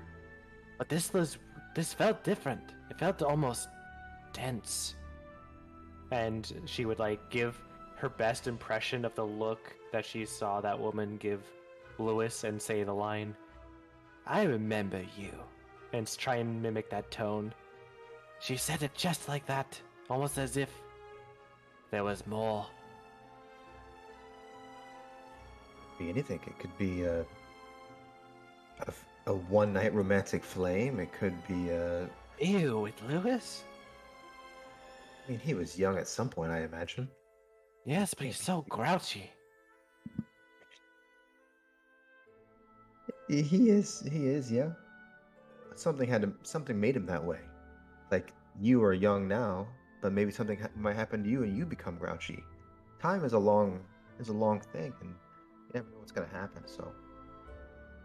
Well, if it means I become grouchy because of old flames, I never want to be with anyone. Here. And I'll kind of raise my little espresso. And yeah, she would tink it with a hush puppy and eat it. What What do you think, Amrut? What do you think is the well, what do you call it? The dirt? The mud? What? This mouth was What? frozen. Hmm? How? What do you think the look and the tone meant?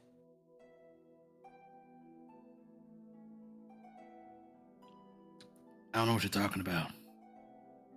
Between Lewis and the teacher that I just talked about. He's fucking the teacher. I wasn't going that far with it. I'm sorry, I wasn't listening. Okay. I could go and ask him. Sure. He like turns like 5 feet to the left. Hey, Lewis. He kind of just like looks toward you with like a piece of bread just like on the corner of his mouth. What? What's up with you and the teacher?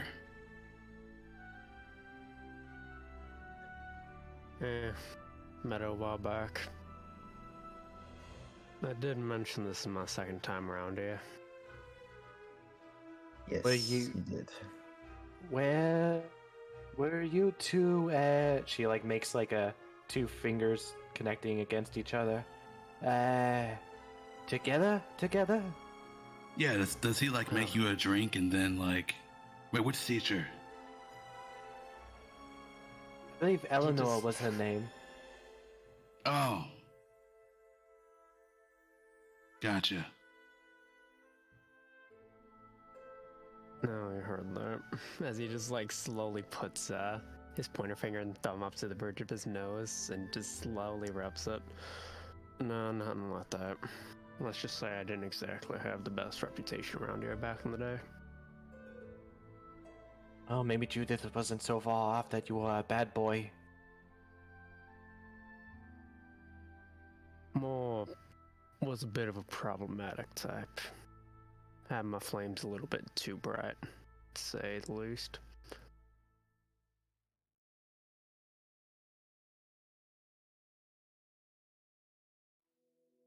So, what was it you did with her that made her so tense with you? Let me see. And he's just like trying to grind his gears to try to remember any particular instance. Falcon, would you like to make something? Sure. I think that as far as the context of pride, you would have probably been, how old are you now? 59. All right, so you would have been, I'm just joking. Damn. So, but yeah, when you were probably around 19, Eleanor was around the same age for her race, with 50, 60. She's elf. So you both would have been probably going through the school at the same time. She might have been a second or third year. She certainly was not a teacher back then. But I would say she wasn't in your class, so you two would probably have way better memory of each. Because you guys need to remember that this year is very unique that the classes are being mixed. Typically, you guys are separated and at most might have cafeteria interaction as opposed to being in the same class or competition. So I don't know what relationship you had with her. I mean, you could tell me if you had a fling or something like that. As far as I'm concerned, it was a real big passing relationship. Okay. In this particular instance, okay. We pass by each other every now and again. Think I had a class with her back in the day. Get in trouble with the teacher. Called up, things like that. So, wouldn't be too much of a surprise if she recognized me. You see Sora squinting really hard at you as if she's trying to figure out whether you're dodging information. Go ahead and do insight. He doesn't exactly seem to be lying per se. It really does seem like he just doesn't really remember her. Which is valid enough for the tenseness. Very well. So Eleanor's a pretty young elf. Is that right? She'd be in her 90s, early 100s. She was 50. So he's gone. He's like 40 years old, 30 years old. Yeah, she would be in her late You said 80s, early 90s. yeah. Yeah, you said 59 and when he was 19, right? Yeah. Okay. So what is it? What is he? What are you? No, Lewis is 59 now. Yeah. So yeah, it would have been about 40 years ago. Math is hard. So yeah, late 80s, early 90s, Eleanor. Now she's not very old. For her race, at least.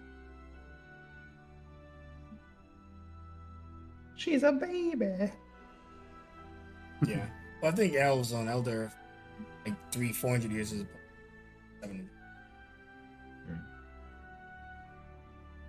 Fucking elves. Still pretty young. Though. Are you guys done prying into the old man's past? Yeah, are we letting him eat her? I imagine he there's only keeps one- trying to eating. his food and like someone asks him another question. There's only one thing I was curious about, I'll just be quick with it, but A good time. I Before- truly don't care. before Sora sat down, I was doing notes and stuff like that on a few different things. On my Lewis stuff, I have like a file for every single person in the group, and but I'm also looking for Apollo.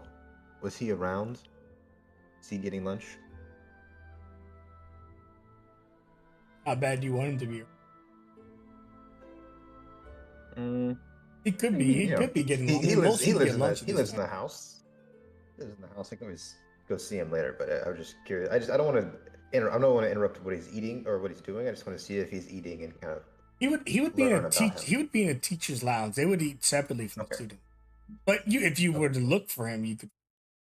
No, I don't get up. I'm from the table, but I'll just keep an eye out for Apollo as the day and stuff kind of goes around. Okay. I would say, you know what? Maybe that's what will be the final transition before we get to the. On your way to the class, leaving the teacher.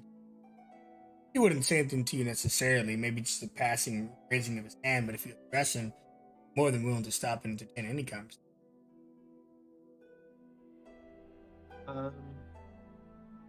I guess it was more about again just to seeing what he was eating, to look what he was. Is he carrying anything? Is he? Yeah, they still have lunch boxes here, just more solid tin based, typically opposed to plastic. Yeah, you think he seems like a very simple gentleman. He probably had just a sandwich. Okay. As he's walking by, and I'm with the group, so I don't want to slow everyone down. I'll just say, I'll see Apollo and say, "Oh, good afternoon, Apollo. Hope your lunch was great." Smiles at you. Was. Your Yeah, lunch was. It was good. This place makes delicious seafood Sundays, and I will keep it moving. He stops you. Just make sure you don't skip Thursday, called Soul Food. It is, how do they say, banging. You got it. Continues on his. And with that, he would see most of your class filing it.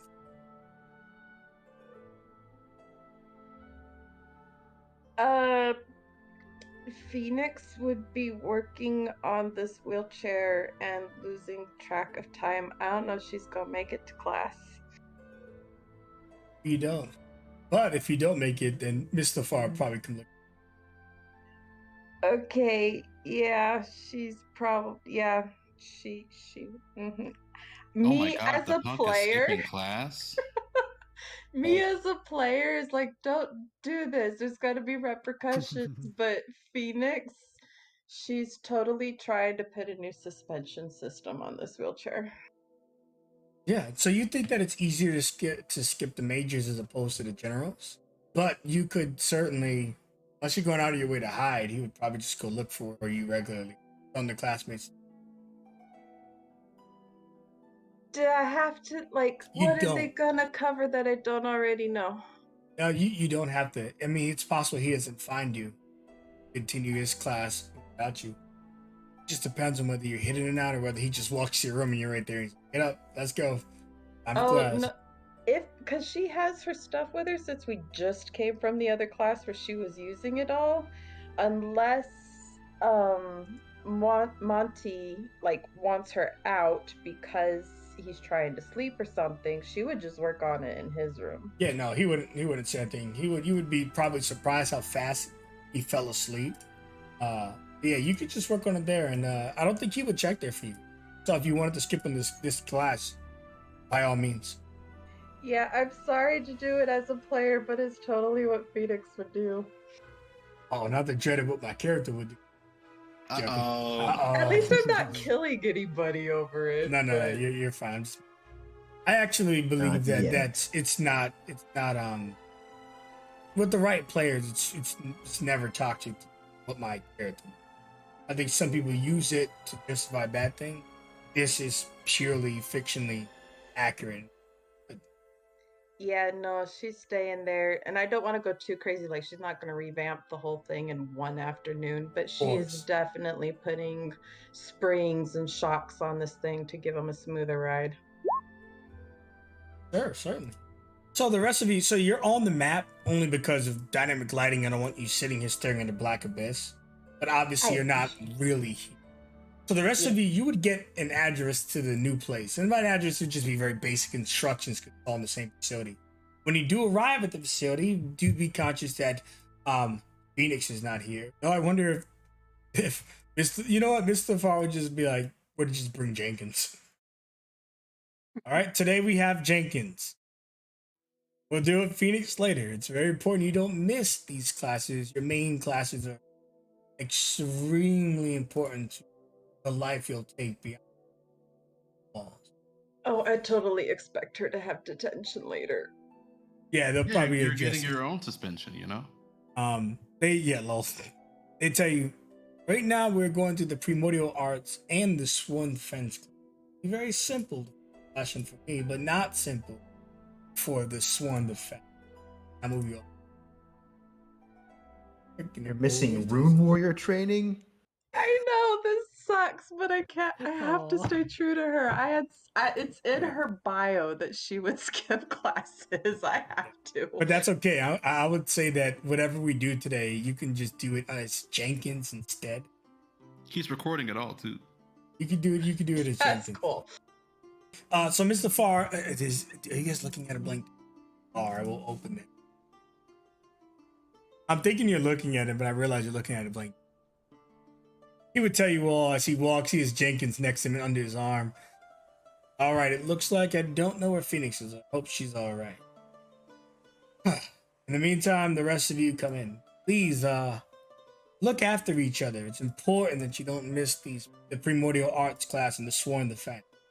If you were to ever fight a mouthed like you did in the mouth that feeds, it could be life or death. As for missing your majors, it's up to you whether you want to pursue the expertise in those topics.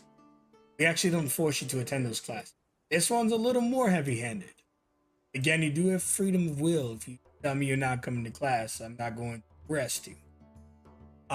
Anyways, there's a room to the right. You all can find yourself a seat in there. Please take Jenkins with you. Jenkins will substitute for Phoenix.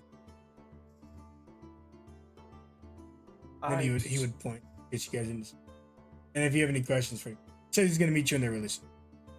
All right, Jenkins, this way. But is it a changing room? No, it's just like a little class. Oh. More like a study hall, but this is actually going to be your main classroom. You can hear him talking to Jay, getting ready. He would come in after you all. All right. Quickly get a seat, please, at the main table. The main tables. He sits down in a chair. While you're all filing in, he's looking at it a little.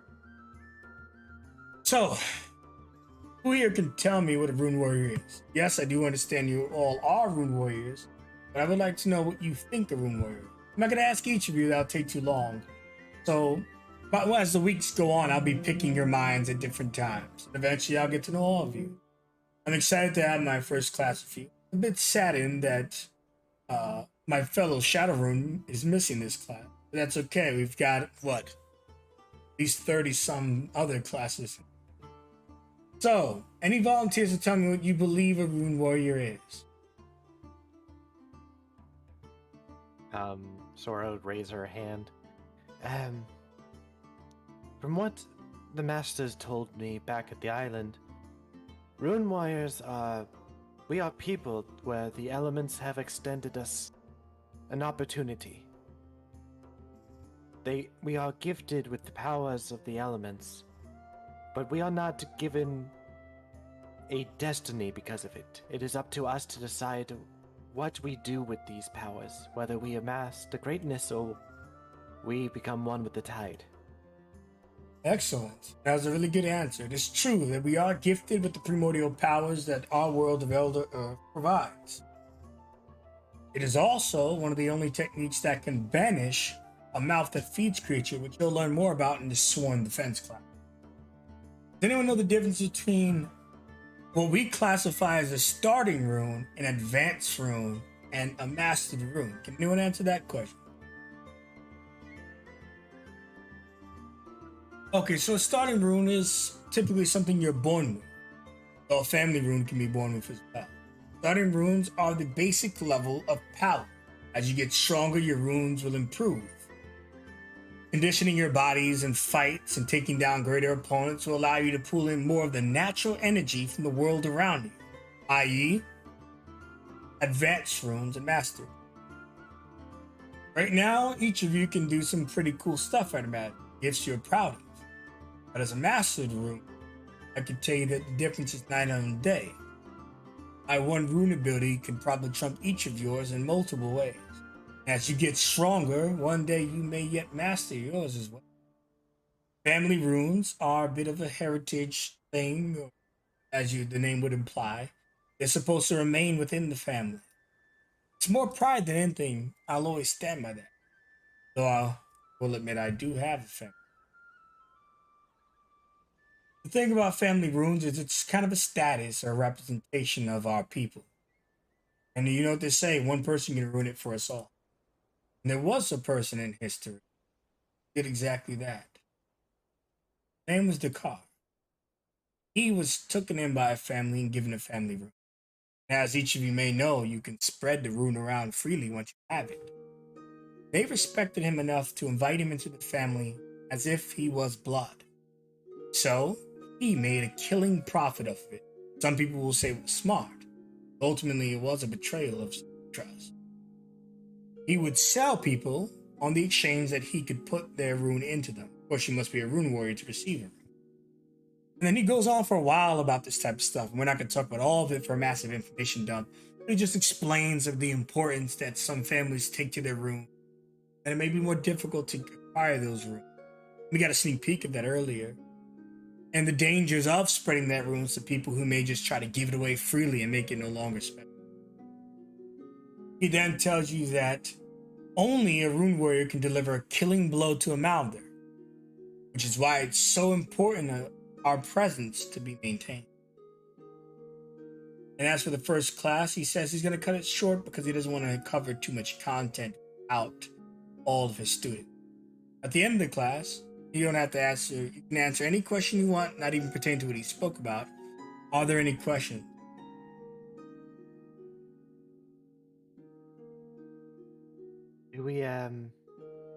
I'm still learning about the world a lot since coming from the islands. There's only so much I know from the monastery, but who was the first rune warrior?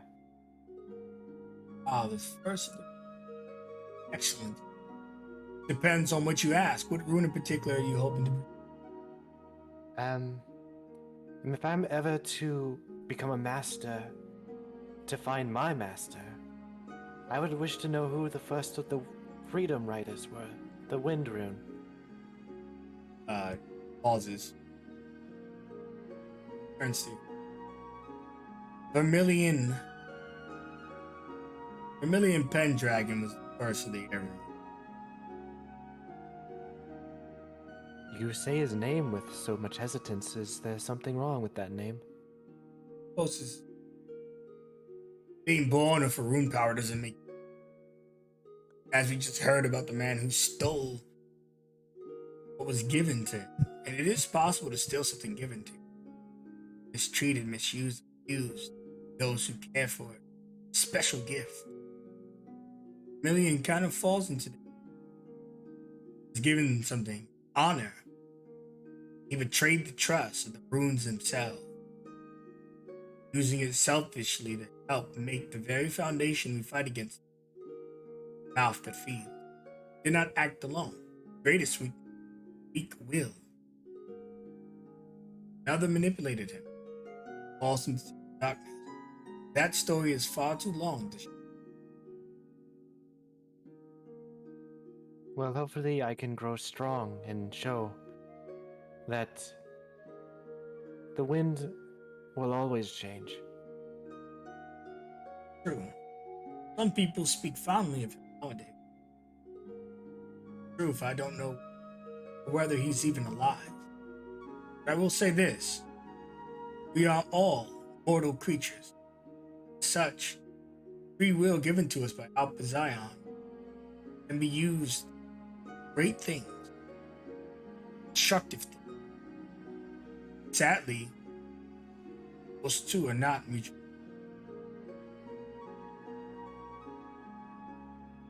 Judith will raise her hand. Yes. What kind of research has been done on people with multiple runes? Like, how many can someone have, or can someone change a rune that they have, Yes. or You can forget one? You could pass your rune on. You could never just lose your rune completely. Though there was a case of that happening, circumstance around it is clouded. You could pass your rune to another light rune. Do so, it is similar to attuning to an item. About an hour of concentration, in physical connection at all times, simple handshake to an arm on the shoulder, whatever the case. Focus, understanding. I must be willing. You couldn't hold me at knife point and tell me to willingly give you powers. It must be a true connection, forged between friends. That is how you could change.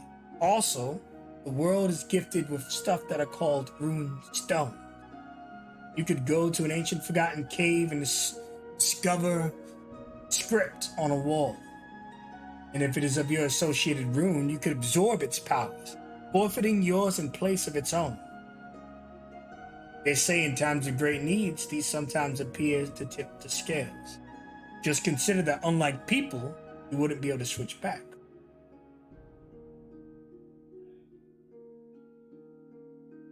It was a really great question. And before we conclude the class, I'm willing to field at least one more question. If you're all satisfied, then you may meet with Jay in the main auditorium.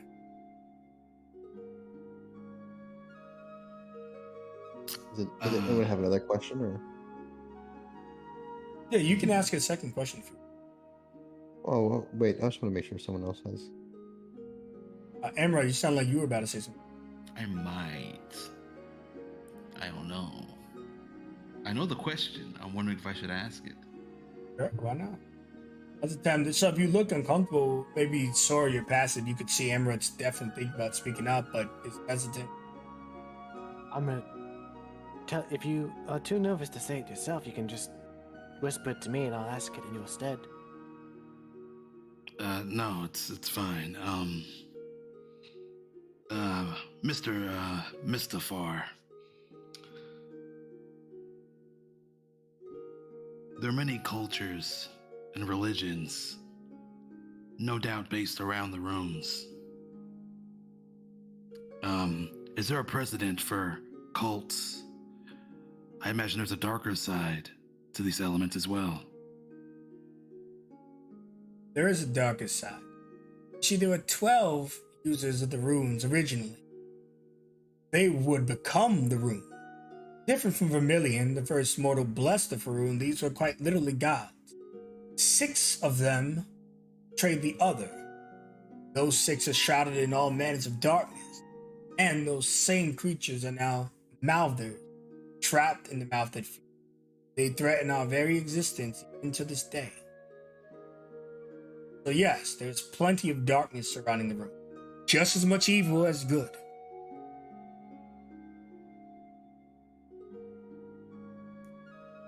Interesting.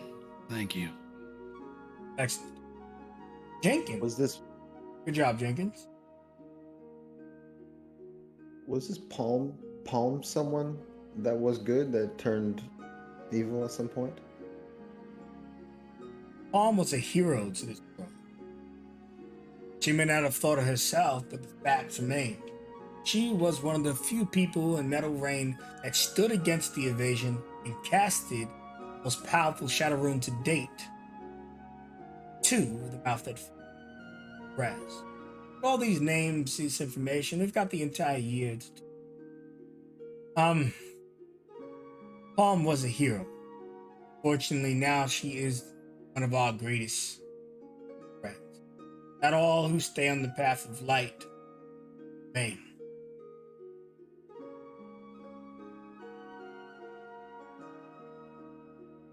I will say That's this. funny.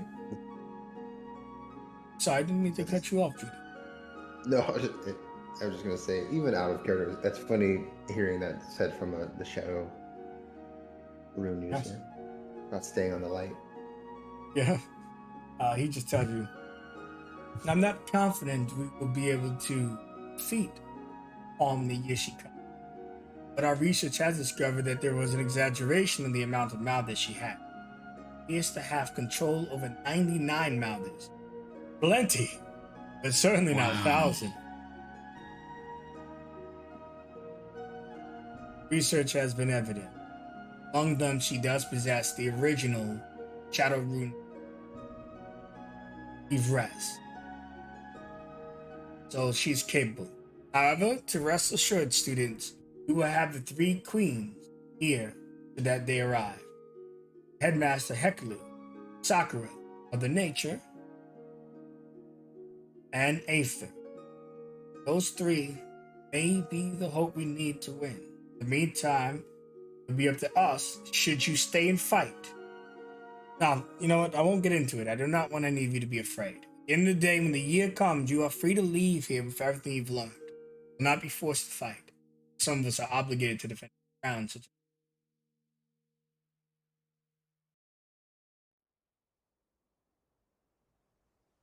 Anyways, wow, you all have very, very deep questions. I almost pondered what the other student would have asked him. Anyways, Jay's waiting for you, and he's not as patient as me. Please get to his class quickly. If you need me, this is going to be my headquarters in our class for the next. Enjoy your time at our facility. Enjoy. Ilanan, Mustafa. Lenon.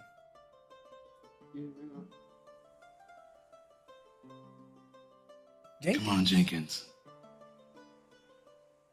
Jenkins. There we go. Thank you. He looks at you all. Welcome, friends, sworn friends. I am Jay. Wait a moment. He looks at his notes. You've all encountered a mouther twice before. An unusually high rate for first-year students. I'll tell you a secret about our sworn defense class. Something people refuse to acknowledge and many do not fully understand. We are a counter to mouthers. Did anyone know that or not know that? How do you mean? Considering that we're the only ones who can deliver a killing blow to them, I would say we counted them pretty well. You're saying a normal person, even with training, can't actually kill a mouther. They could correct? they could subdue them potentially, seal them. They could never truly banish from back to the mouth that feeds. Any measure they take would be temporary at best, whereas we would send them packing. Now, do you know what happens when a rune warrior kills a mouth that feeds?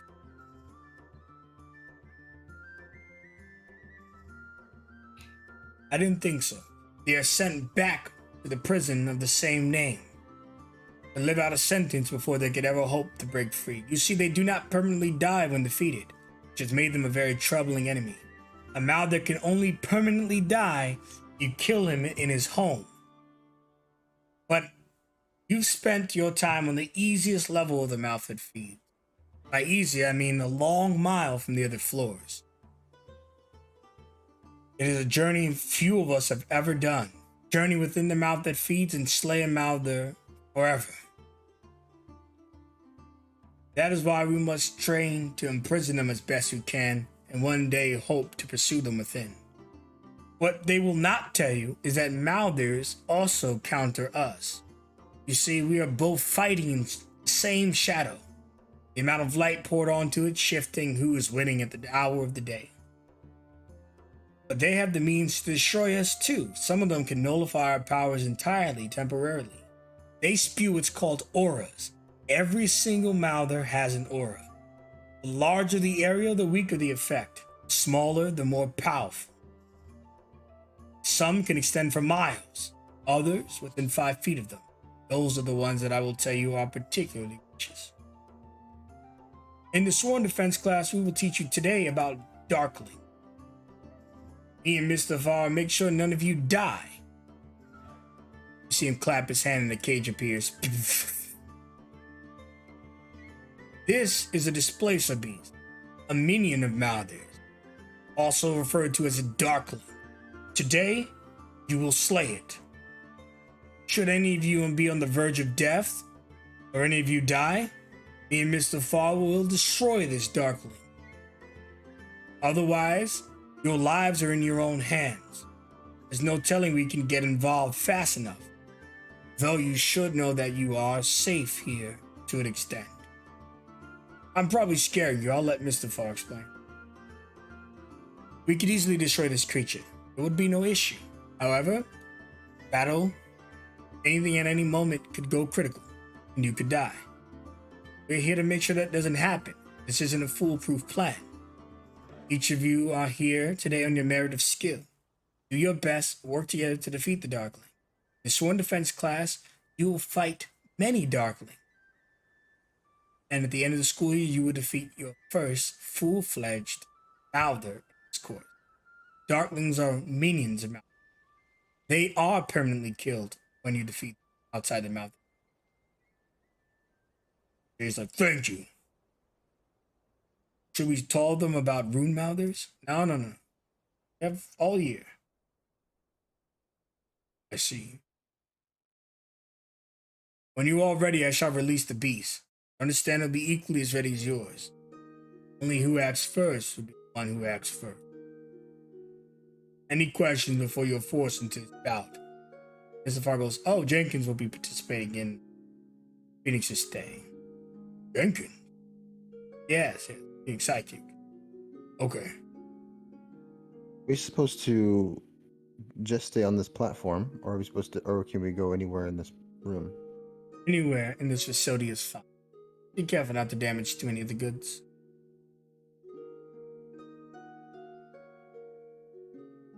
Once you're ready, get into a proper position. As for starting, you all will have to start in this room, but that could be as far as the door or here.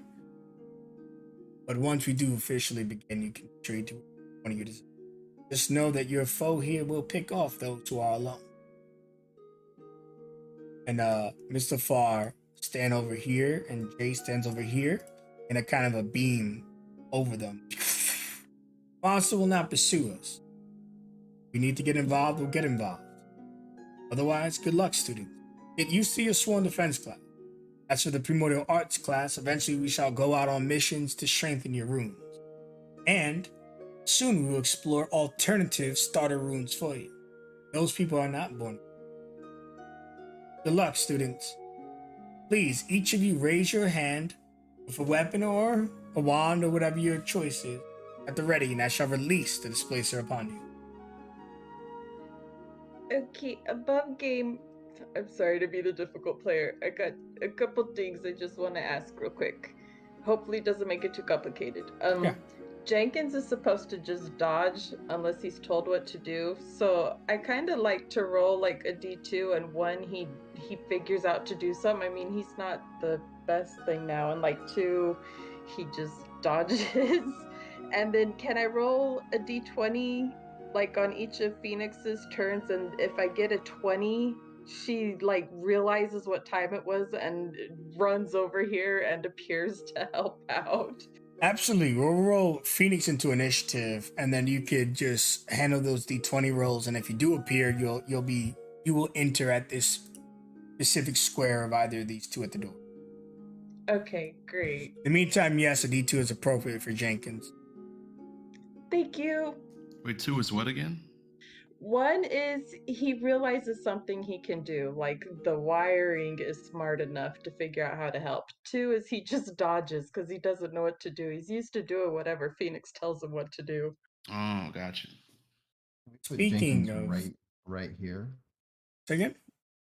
We put Jenkins right here. Yeah, if one of you tells him what to do, I mean, that's also an option. He will listen to you guys since he's fought alongside Phoenix with you guys before. So if you'd rather do that, that's an idea. I count the I count the D2 idea. Yeah. Feels more Okay. natural. Honestly, it sounds good. Okay, I will just decide who gets to. One thing you should know is that this creature is not a legendary creature. However, in all of my games, whenever people fight singular creatures, they typically get legendary actions. Do not be overly alarmed when you see this. It is purely because 5th edition is all about action economy, so singular creatures are much harder to ever be a challenge. They're severely outnumbered, unless they are severely powered. With that said, we're going to enter initiative, and if you would ever fight a group of displaced beasts, they would not have said legend. But it's just a thing we give singular. Of course, bosses still have it whether they're singular or not. Those ones truly do possess. Now, Judith, you seem to be the fastest of the bunch. In fact, this is pretty bad all-around initiative rolls. With that said, as Jenkins gets in front of you and says, well, you know what he said. Judith is going to. She's going to just start writing in her journal, and she's going to write and draw like a little photo of she's gonna draw an image of like a wall, and I'm gonna put a wall right here. And I cast Silent Image to make so it looks like there's like a wall behind, and I'm gonna jump behind the wall. Okay. So it can't see, and I'll just say to everyone else, I don't assume the displacer beast can speak what we're saying, but I'll say, obviously this is not a real wall to the friends, but don't touch it. That is my action. My bonus action is going to say, I peek my head up from my eyes from over the wall, and I say, with great flourish, Emerald delivers a shocking blow to the beast, and I'll give you a Arga inspiration. Thank you. That's my turn. Before you go, sword, the displacer beast growl. His tendrils on his back uplift, these tentacles that look like they have teeth of their own spew out, protecting himself. He's not dodging necessarily, but it seems to produce almost an illusion of his own as it primes for battle. Maybe a minion of Malther, but this is a pretty high class minion. If Sora has not seen this before, so she's gonna just charge this thing and do what she's usually done, which is try to attack it. She's gonna go in with a two-handed swing on it. you evade one of its tentacles as it tries to swipe out at you when you approach it. Right. First one.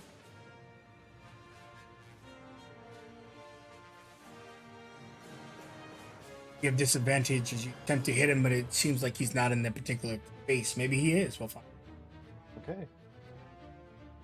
It misses. You go through an illusion. Okay. Seeing as it's being very difficult to hit, I'm going to spend a key point and try and figure it out. So I'm going to use patient defense as my bonus. And interpose a little bit between me and Lewis. Right. It goes to swipe out. His tentacle shoots out. You dodge it with your patient defense, and the claws seep into the ground, breaking it for a horrible sound. Emerald, you're up. Alrighty.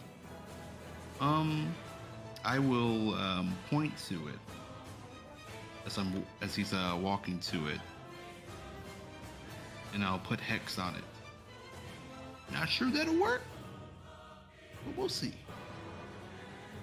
And I will swing at it twice or once with my scimitar here. Alrighty. Let me see. Yep. Inspiration's on too. Cool.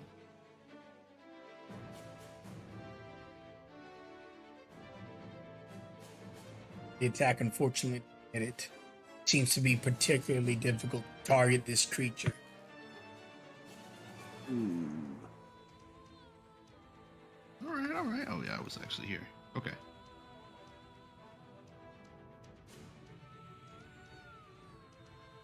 You know you came close. Lewis, what will you do? Alright. Lewis positions himself a little bit closer, trying to, his eyes darting around and trying to gauge the general area everybody's in as he draws his blade and slashes. 15? Your disadvantage. Oh, disadvantage, right. Excellent. 15. We'll always see the first damage result. This time it's better, but just... Yep. I do 11 damage to him, and you can see that the illusion goes down. He's no longer protected by his magic. Screeches in pain as you assault him. Alright. And I'm going to make a quick roll. Don't mind me. Okay, nothing happens. Does Phoenix show up? No, she does not. Does Jenkins know what to do? Nope, he dodges. Oh. You're kind of getting the vibe above game. Hopefully you've all seen the classic film Tarzan. It's moving like the jaguar. Shoulders dramatically protruding from its back as it punches down. Even though it's before your eyes, it almost feels near invisible as its displacement ability re-ups at the start of its turn. And you see it begin vamping and shifting. His drool falls to the ground and you can hear an acidic tss. And the moment one of your eyes dart to the acidic spew on the ground, he takes that opportunity to strike twice. Particularly at Luke. A 21, reminding you that the creature is here, Lewis. Time for you to dodge the second attack, which is an 11. That's for the painful reminder. It's 10 bludgeoning, 1 piercing. Okay. So I take 11 as he lifts up his shield just to take as much of the impact as possible. His arm bending just a little bit too much as he feels the pain just like shockwave into his shoulder. And his arm just starts to glow with red and orange energy. Reaction into steam release.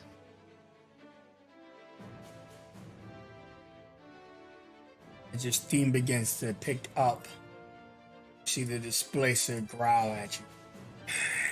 Recognizing your rune power when he sees one. He knows you are now ordinary people that captured him. His sworn enemies, classes. Judith Bloom. The wall has protected Judas- you so far. Judas is going to peek from behind the wall. There we go. And I'm going to rest my hands onto Jenkins and kind of like Yu Yu Hakusho, kind of make a little finger gun and shoot a firebolt.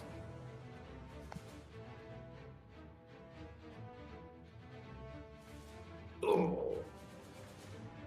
I think you struck the creature, but again, its illusionary body takes onto it. I jump back behind the wall. Or before you go, the creature takes a mighty leap. Fortunately, not provoking any opportunity attacks. As it takes a mighty leap, it jumps over the wall, though it didn't have to. It thinks it's a real wall, landing behind Judith and growling at her. Sora, what will you do to protect your ally? Oh, Judy, no! So just taking off the dodging symbol I was using. So Sora's going to run in and try and grab this thing's attention. I'm going to use my bonus action to do standing on the staff.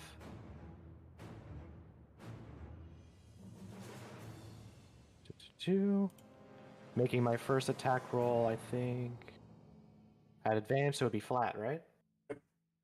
Okay. Striking him, and you're starting to realize, Sora, that whenever you do connect with the creature, its evasive abilities seem to deactivate for a few seconds. And yeah, I just bonk it on the head and go, "Here, kitty, kitty, leave my friend alone." Drawing its attention, successful. First attack against me is at disadvantage, but EOT. He goes to immediately whip at you. It screeches past Judith, nearly hitting her, and you dodge as well. Scraping the floor, the beast roars as though it's still winning this fight, or perhaps it feels like a dog cornered. Emmerich, you're up. Shit. I get on down there.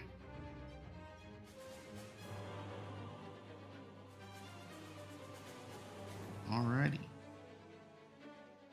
2 attacks coming at you. Let's go. When you step within 5 feet of it, it immediately lashes out against you. Tentacle strike, a 24. Imagine easily hitting home. Yep. But 9 bludgeoning and 4 piercing. And you can see that those things on those tendrils, those teeth rend your shoulders. You're not protected like you were in that sports game earlier. You could die here. Ooh. Okay. Actually, since Texas up first, I should probably. Okay. Alrighty, here we go. Nope. And then the dagger. You're not at disadvantage since it was hit. It's flat. But anyways, yeah, 7 and 10 don't connect. Gotcha. I'm trying. Lewis, before you go, it's going to take a second attack at Sora. This one will connect, Sora. When I say it will connect, I mean critically. Oh. Oh no.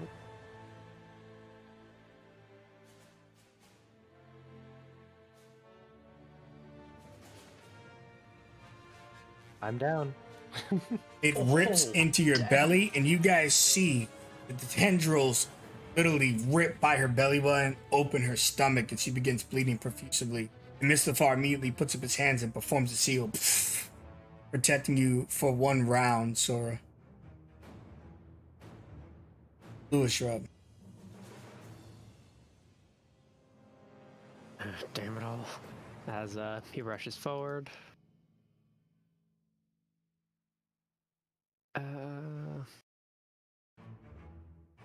Yeah, I think I know what his priority is right now. Lewis, seeing Sora go down, just takes the potion out of his pocket and just shoves it down her throat. Hey, we're not losing you here. 2d4 plus 4. So 7 to get up. Yeah. As... Okay, I'm gonna have to do the save a little bit earlier for what I'm planning. Okay. Yes, I have to do it now. Alright.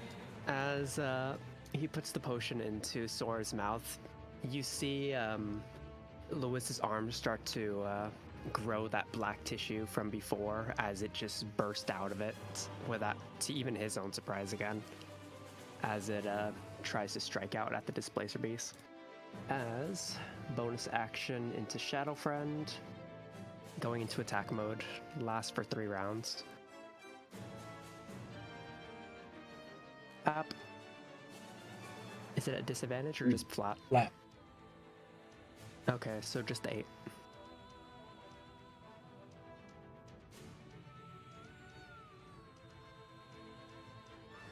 The shadow hand feeds into the creature's body. The creature begins to screech. He's like, they've always say Malthus were closest to the shadow room. Never been true. Exactly what that is. Holy shit, Private. Phoenix shows the fuck off. She shows up. Okay, so outside the doors, which nobody sees, is like in that cartoon where they're going really fast and they kind of turn sideways and do a hop, pop, pop as they try to stop. Oh my god, I'm so sorry. I totally lost track of time. Burst through the doors.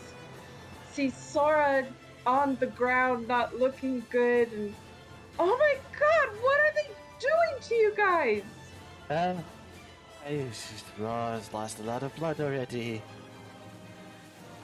That I'm imagining the Displacer Beast's body language lets her know that it is aggressive right now. So It's actively fighting them while you're walking in there. yeah. Oh shit! All she could think to do is try to hit it with her crossbow. She ain't got time to think things through here, so.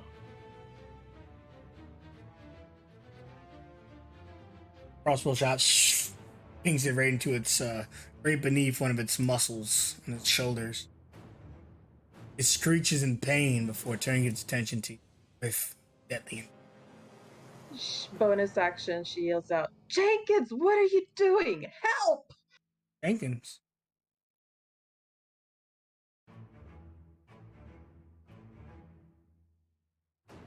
Oh, he can't get all the way there. He is. Oh, wait a minute. I think he has more. Sorry, Phoenix has 25. He has 40. He can't get there. 40, oh damn, I can move. So he will come Speedy up boy. and one of his arms will like a 180 up and under, like softball pitch.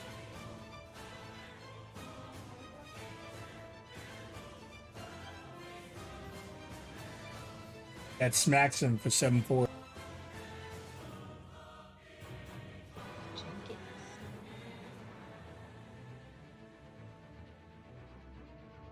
Beast looks around, it's surrounded. You see 2 additional tendrils pull out from its body, particularly from its wound, and now has 4. Mustafar goes, push into a corner. Creatures like the Darklings and Malthus grow more powerful. Performs 1 attack against every creature within 5 feet of it. To conclude, attempting to attack Mustafar by hitting a barrier around him. Prepare yourselves. Oh shit. 5 attacks are coming. Jenkins has a deflect attacked reaction. Let me post Which one would you want to apply that to? I know it's one is the Probably disadvantage. Sora. Right? Okay. Doesn't Make Sora it have a now make it barrier on flat because Sora's laying on the floor. It just means he can't drop below 1 this round. Okay. But he could get you to 1. Also, Phoenix wouldn't understand. 1 attack, 1 attack, 1 attack, 1 attack, and 1 attack. Amra, you take a nasty blow into your side for a total of 12 damage. Judith, All you right. take a blow for a total of 8 damage. As soon as I get hit in this kind of a thing, I start to feel this energy come at me, and at a flash of light, I'm gone, and I come back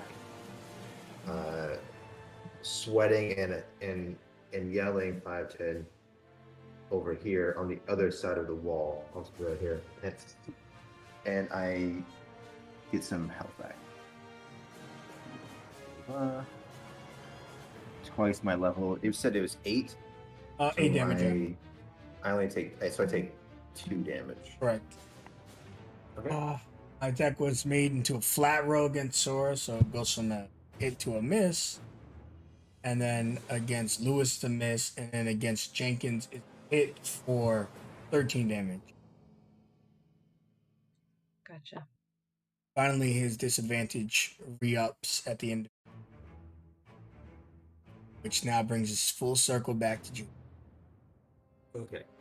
This might be really, really stupid or silly, but I'm just curious. Because of what we were saying before about how everything, like things can speak, like animals and stuff. I'm not sure about displacer beasts. So, I'm going to I'm going to come over here, and I'm going to cast.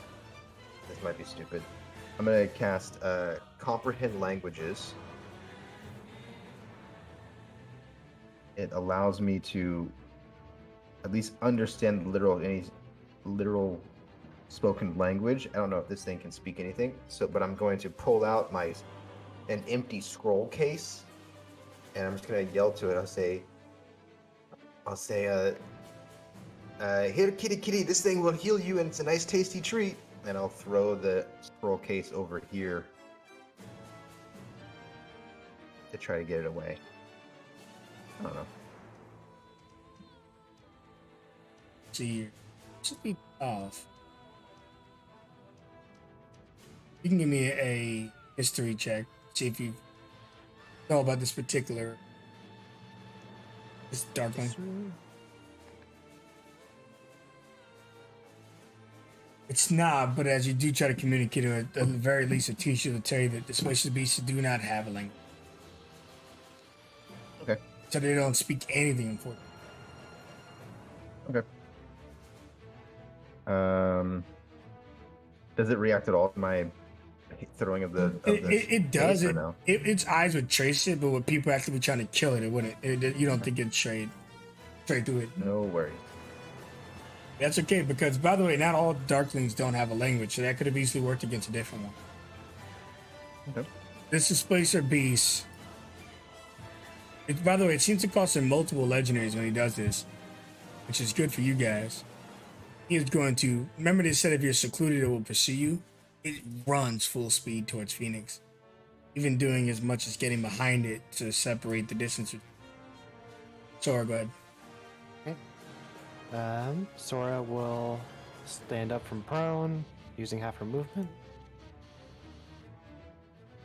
Seeing it's going after her friend, so 5.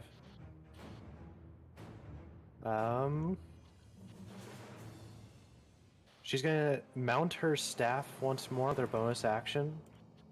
I'm not sure this is gonna work, but I'm gonna give it a shot. And with her main action, she will do Brilliant Beam. With the advantage applied to the first attack roll. With standing on the staff. Oh no, that's only for weapon attack. Okay, that's good to know. It's a learning experience. Alright, so 3 beams coming and firing at the creature.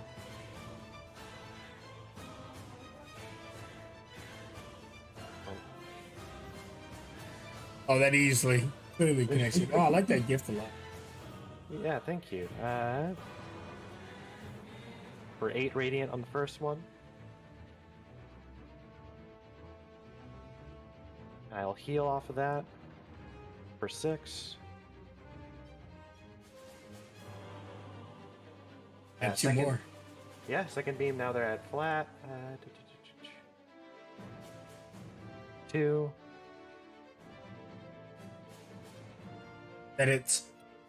Right, for another 8 radiant, another 2d4 heal. Another 3.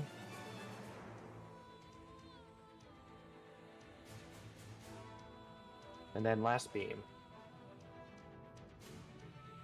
For 11. Finally manages to dodge one, starting to realize the speed and the trajectory of each one. Hold up.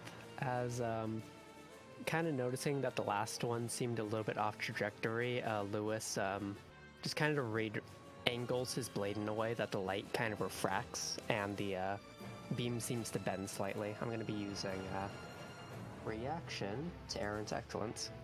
Love that description. Excellent. Yeah, that was a beautiful.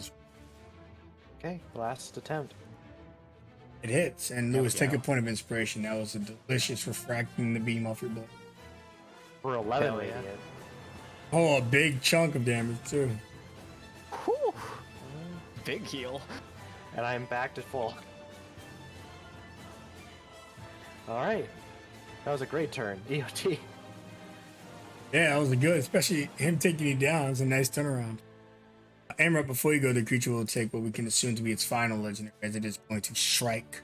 Almost holding Phoenix prisoner, it is going to strike her. But if this attack hits, it's not going to do damage to her. Luckily, he misses you. He looks like he tries to wrap you up with all of his tentacles to use you as a meat shield, but fails. Sometimes it's good to be small. Right, Amrut. All right, it's do or die time. I'm gonna head on down there.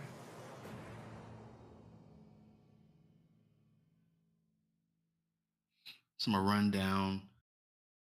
I can't make it all the way, so I'll just throw my dagger. Let's see here, almost like I'm doing like a baseball pitch. I just chuck it at the displacer beast here. Running in. Yup. Oh, there we go. He misses. As for running, can't you teleport? Let's see. And I'll drink the potion as my bonus action here. That'll be my turn.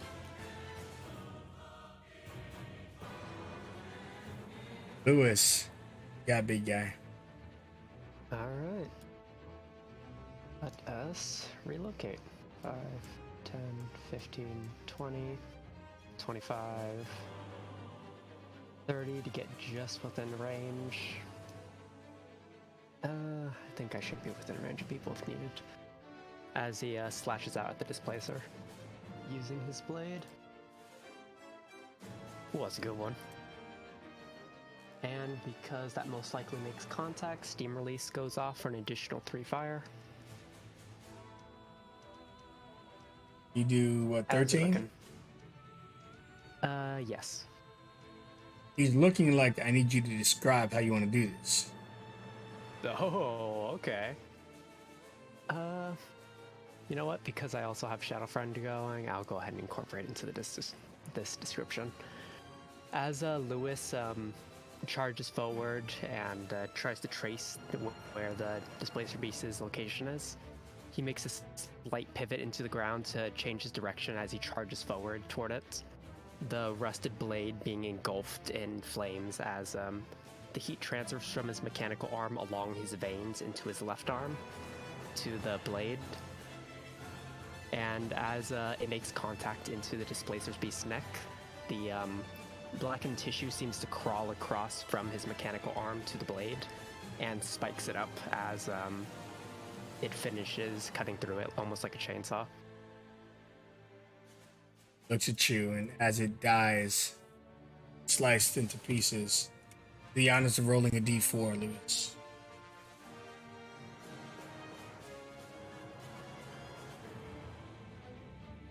Wait, you needed me to make a d4 or? D4 roll. Okay. 3? Excellent.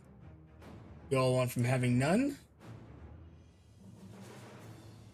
to having 3. Oh. Oh. Did these like come out of the creature or something? When it disappears, it kind of like when Thanos snaps, it turns to ashes. So when it dies, it doesn't leave a corpse behind. Darklings and Malthus never use a corpse behind. As it disappears, several gems fall out, and that is how people procure Soulstone. Darklings usually drop between 1 and 4. Some of them are a Dyro, and Malthus drop a lot more. Well done. You've earned 3 on this fight. Of course, your teacher says, spend them wisely. And the class has earned it, though I'd imagine since Lewis struck the blow, him or Phoenix being closest picked it up. Phoenix was about to make some smartass remark about them just letting anything into the room, but then when these 3 soul stones appear and they just learned about making potions with them, she kind of stops herself just a couple words in and realizes what's going on. Teachers clap. You all did exceptionally well. Good job. Thanks, old man. I appreciate it. Thing was breathing down my neck. Yes, its claws No are quite problem. sharp. But even when she says it, the tear at her belly seems to have completely healed over. Like the cuts are replaced with that glowing light, slowly become normal flesh. To dim back to their normal color. Judith kind of sees that and kind of subtly averts her gaze and says, "You guys did fantastic. You really took out that displacer beast." Yeah, I hope you guys weren't fighting it long before I should. I'm so sorry, I lost track of time. Oh no, you barely miss anything. Oh, yes, you were speaking about helping that Mort fellow?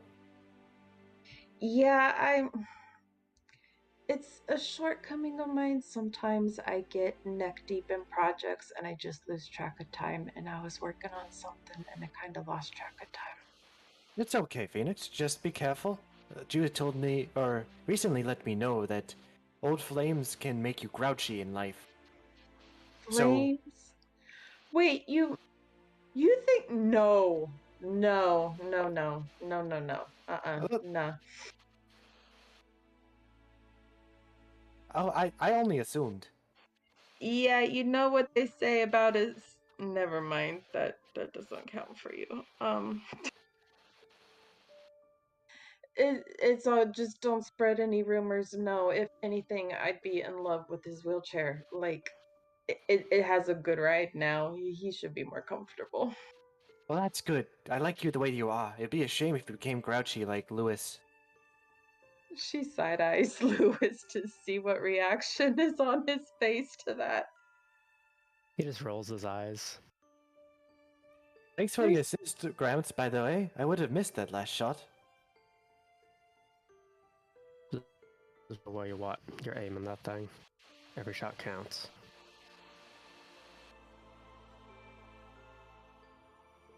She will walk up to Jenkins and mend him.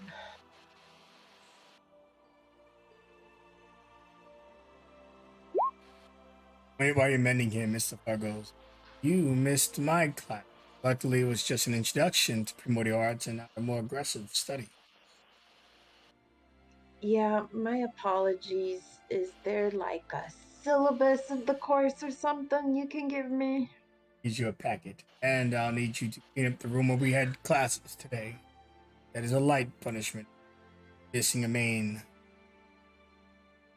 Understood. You did really well today. And if you came.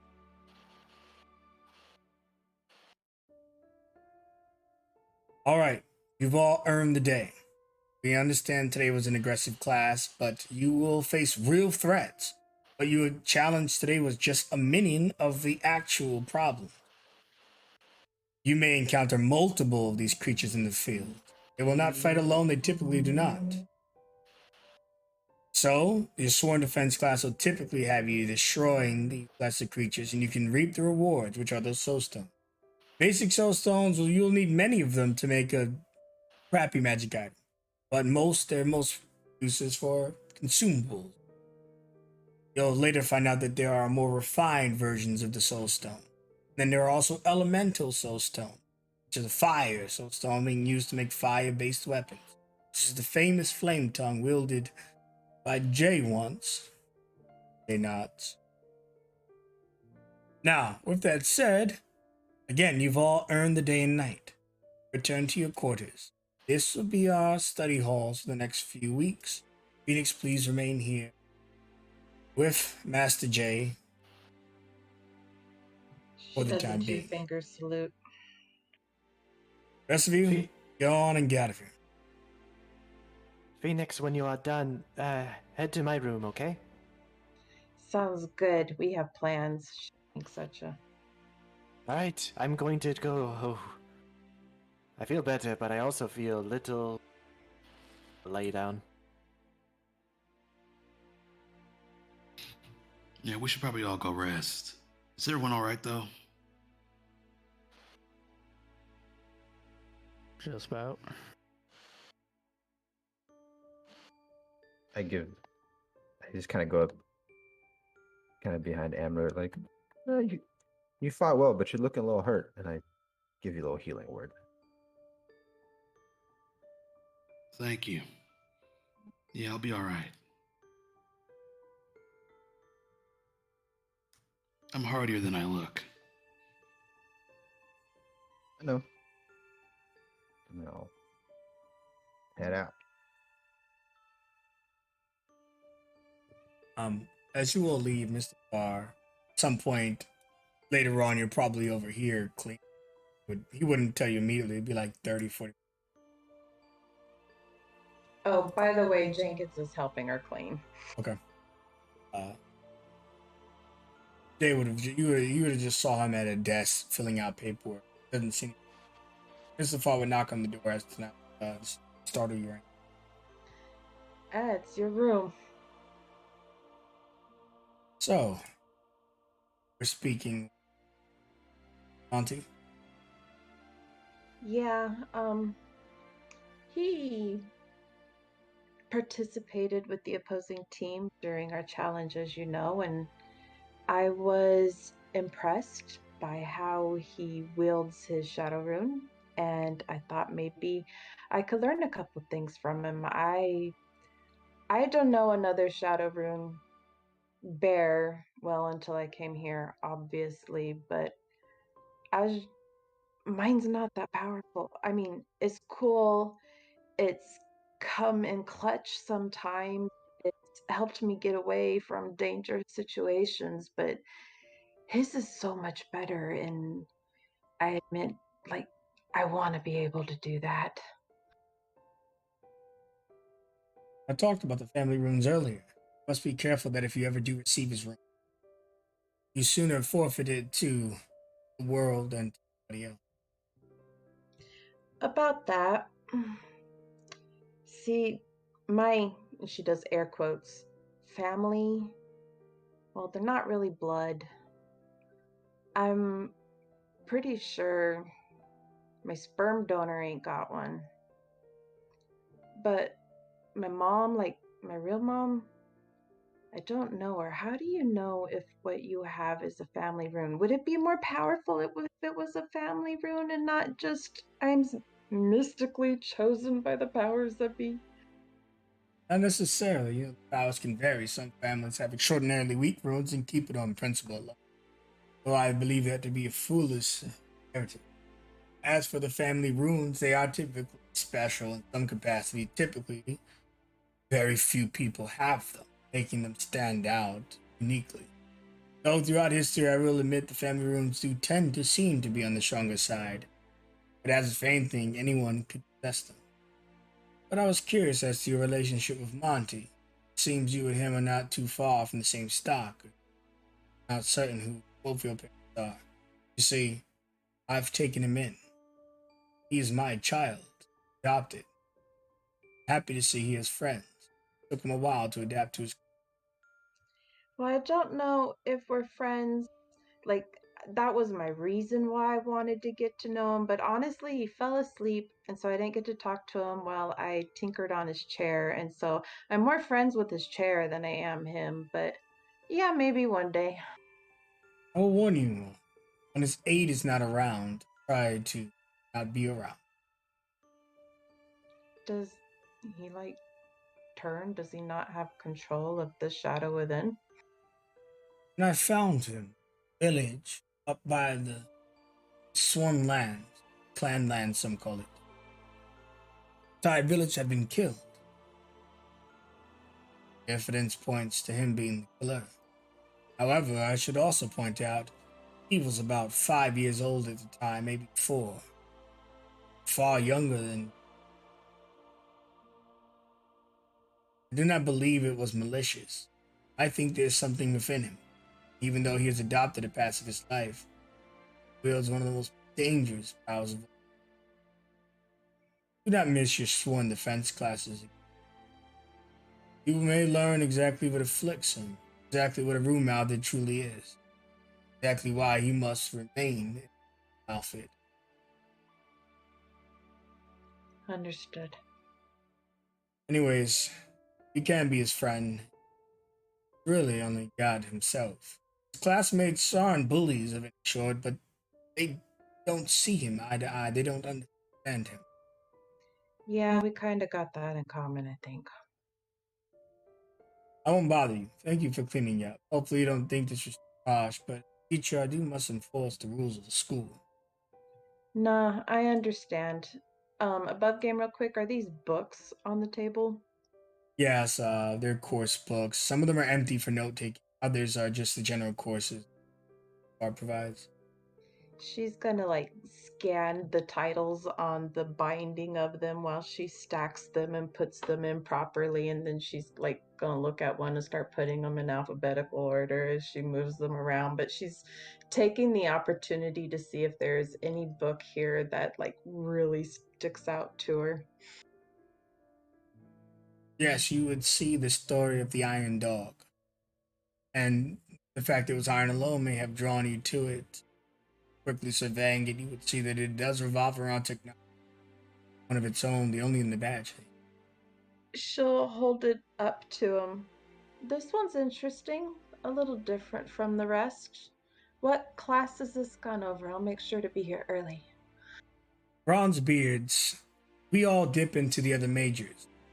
We touch upon rune abilities, interacting with creatures like Jenkins, who have in the past been able to display the ability to pull from their creators, per se. I think that you should study that book. In fact, if you wish to take it home, you may. Just please make sure it's here. It's still in a copy whenever you return to class. Sounds great. Thank you. You understand me well. And she like closes it, puts it in her bag, and will quickly finish the job. No more lollygagging. Take care, and do not tell my son I told you not to be alone. I don't want him to feel like I'm putting him away, but I do understand that he is, in some capacity, dangerous unwillingly. I won't. I understand. Enjoy the rest of your. When she finishes in here, she will head up back to the house and catch up with everybody else. Speaking of everybody else, what is everyone doing? I'm going to put you on the Supreme map and we'll close out here really soon. What is everyone doing? This could be your final moment or it could be something you really wish to engage people in. I will. Is the lights on this map? No, it's off. Okay. Guys, walk me through how you end this session and what you want to do and who you want to engage. Well, upon instruction from Phoenix, Sora would try and sneakily find Ozar, and try and get more of his alcohol, paying him this time. You would give him a coin and he tells you, here, bottle for you, bottle for. And if you come to my facility, there's a bulletin board. Leave me a review. You have no idea how popular reviews are these days. And I have really horrible writing. I tried to write a bunch of reviews and people figured it out it was me. Thank you very much. I've never tried alcohol before, so I will give it my best shot. We weren't allowed it at the monastery. Master Hema thought it would be distracting. Drink it after class, not in between class. You get in trouble or show up to work, your work course is drunk, I'm going to get in trouble. And I'm all about a relaxed, good time. I don't like trouble. I have no idea where I found this alcohol, sir. You are not a part of this. You know, they say, they'll keep you. He shows you the bottle, honest. Walks away. and she will sneakily go back to her room, trying to gather as many cups that she finds along the way and sets them up as an assortment on the table. And is just sitting there in her chair, just like leaning left and right, just waiting for everyone to show up, just very excited at the idea of sharing this with people. And when you're setting up the cups on the table, and there's plenty of cups in this facility, you would see the comic strip that he really did leave it here. Oh, then she would begin just trying to understand and read through it while she waits. Just as beautiful as you expect with the animating and stuff. But as you do wait, I wonder who will be joining you and what everyone else is up to.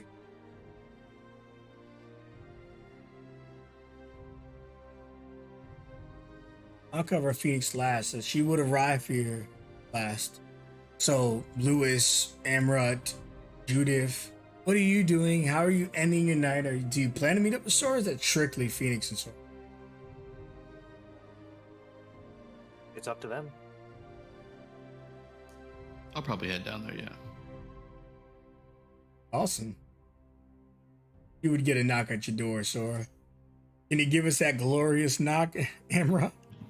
Yo, where's the fucking box? What's the fucking box? We'll come back to you now. There we go. You got it. Coming. All right. I wouldn't got a different box. She'll go to her door and pull it open. Ram Man, you actually decided to come. Yeah, it's free drinks. Well, welcome to my room. Hold on, I'm taking my token down there. Ooh. Well, let's finish the room. This is a library. This is just where she was last time we were on the map. And she would just step in to allow you to situate yourself, and you'd see all the cups in the... Actually, you see that she got more bottles and set them on the table. I very much like it. The statue is my favorite part, although I'm still unsure of what exactly is happening.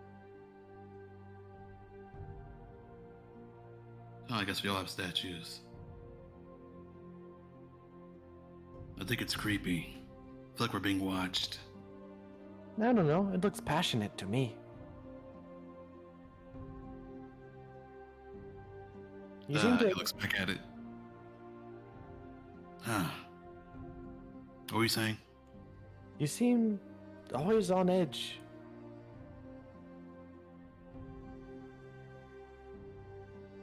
And? Is there anything I can do? You can trust me.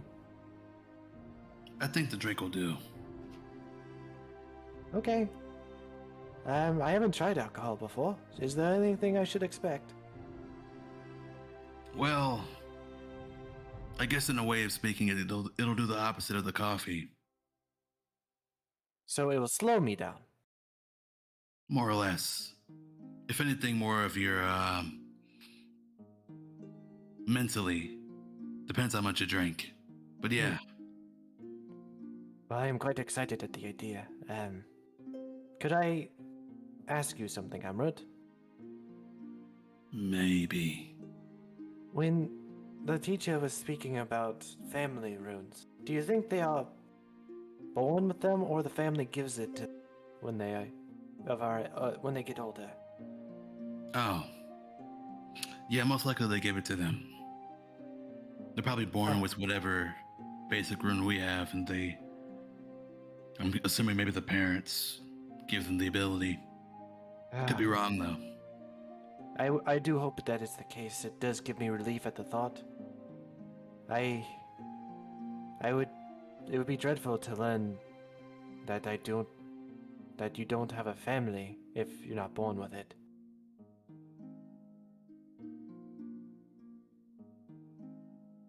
Sure, I guess so. Do you think about having a family often? Not having one, just thinking about who they are, you know? I always have all these theories, but I still don't know the truth. Not anywhere closer to it either. And I still have my master to find. Feels very daunting. Well, he sounds more closer to family than whoever had you. I'd He look is. for him first. I think that's good advice. If they haven't found me yet, that means they can wait a bit longer. Exactly. From one orphan to another. Oh. Do you know what happened to yours? No, not exactly. I know they were, drow, is what I've been told. I believe some of our teachers are drow. And? I'm just meaning, are those what you mean? Are they drow? Is that what they look like typically? Right, yeah. They are very pretty. Sure. It's just like this one sentence, these one one word Yes. sentences. And I figure this is how it'll be going until the next person would arrive, where Sora's talking Amrut's head off, and he's just answering. Judith, would you join that party? Or you staying in your room tonight? Judith is more focused on something and goes to find Apollo. All right, you would venture down the stairs and you would see him in his little makeshift office. Doors open, turns to you with a smile. Judith. I arrive holding an espresso and 2 cups and some papers that I always have on me. Hey, good evening, Apollo. Evening indeed. Sorry, do you mind if I bother you for a moment? Certainly. I brought an espresso if you like it. I know it's kind of late, but Fix it. sometimes a nice little jitter before you go to sleep always helps. Me at least. I was wondering. I understand you are a light rune user, right? Yes. I have a bit of a problem, and I've been trying to figure it out by myself, and I just can't do it. I'll go through my photos, and I'll pull out the photo of the runes that I took in the mouth that feeds. All the runes that were like kind of sprawled on the ground, and I'll say, I've tried to use spells to read this. I've tried to kind of mimic it myself, and I'll pull out all of my drawings I did the night before where I stayed up super late, and and the penmanship I would hope is pretty good as far as like how I'm copying it, but I don't know what I'm writing. Do you know how to read this? It's special. Only those with the eyes of the runes can. No, I am not a primo at this man of information. Those informations extend to my eyes. Yes, I can. Is there a way that I can learn how to read this? Because you are a light rune, possible. You get stronger, I could potentially give you the information to reveal the truth of the marking. What is there any way that you can tell me what this means? And I pull out a piece of paper that I copied from what Sora had written from Sora's badge. His eyes like biting.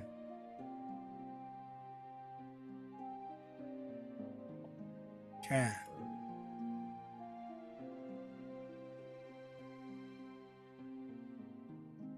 Says, child of the moon. Its irritants will protect you always. Not certain what it means. Child of the moon, it's air. Iridescent, sorry. His eyes are Well, getting old even if they can see the truth. will protect you always. Strange thing to write. And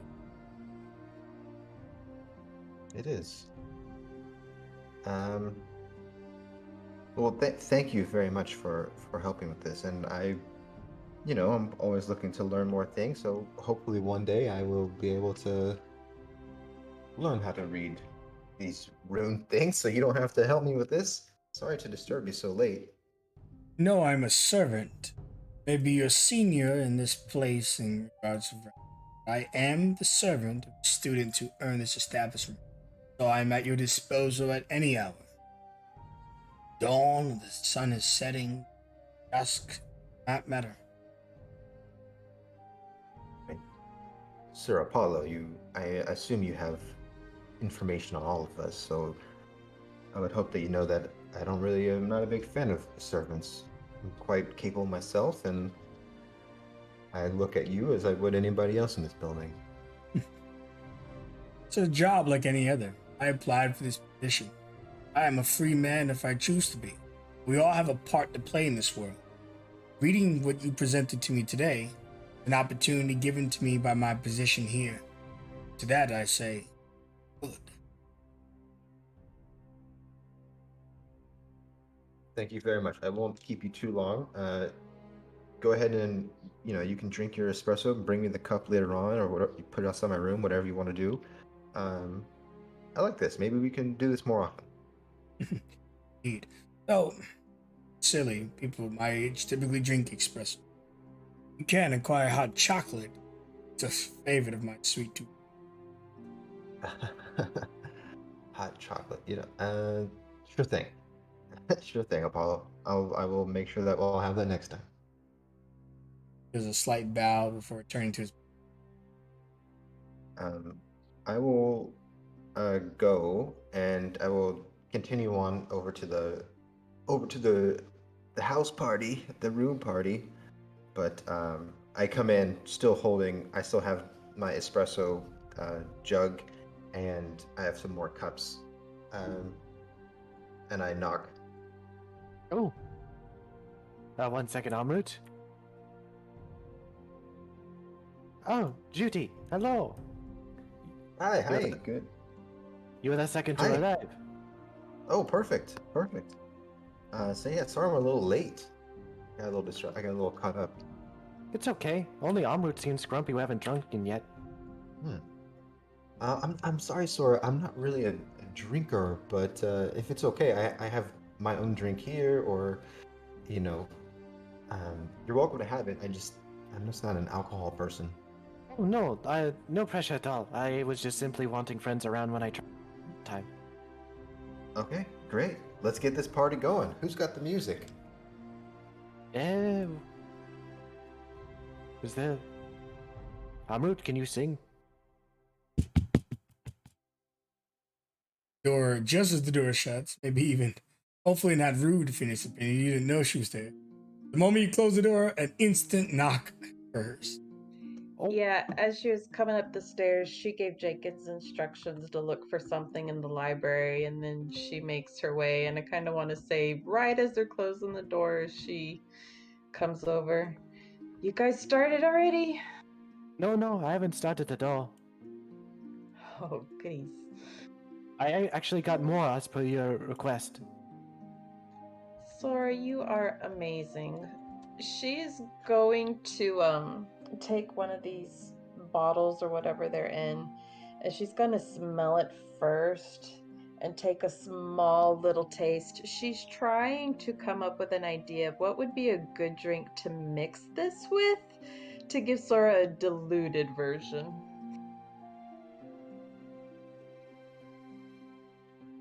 With your earlier brewing class, as you do thing.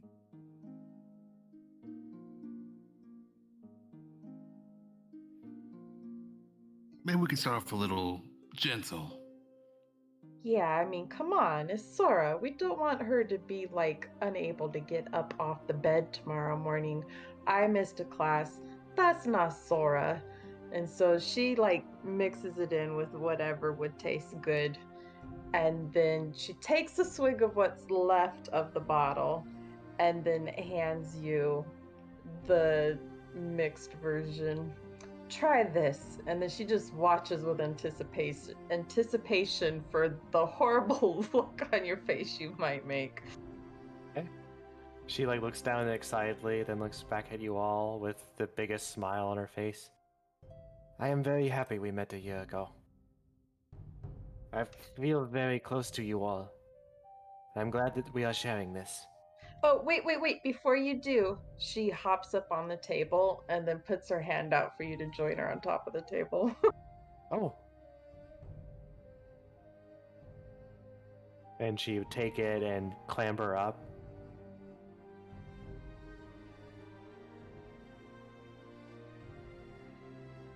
Are we ready? Go for it. And she... Judith, you gotta take a picture. Oh, 100%. Sora, thinking this has to be like done all in one go, she just dunks her head back and drinks it down. Just gonna roll a general constitution thing, don't mind me. Alright. Hey, She- it was watered down. You're good. She like comes down and like you see her head, her face kind of scrunch up into the biggest scowl you've seen on her happy expression, and her neck and her head just seem to go really far back before she does a really loud swallow. Oh, why is it burning? Oh, maybe I did dilute it enough. It's okay. Your throat will get used to it. It's like when you go out into extreme cold for a little bit. At first, it like hurts, but you get used to it. Builds character.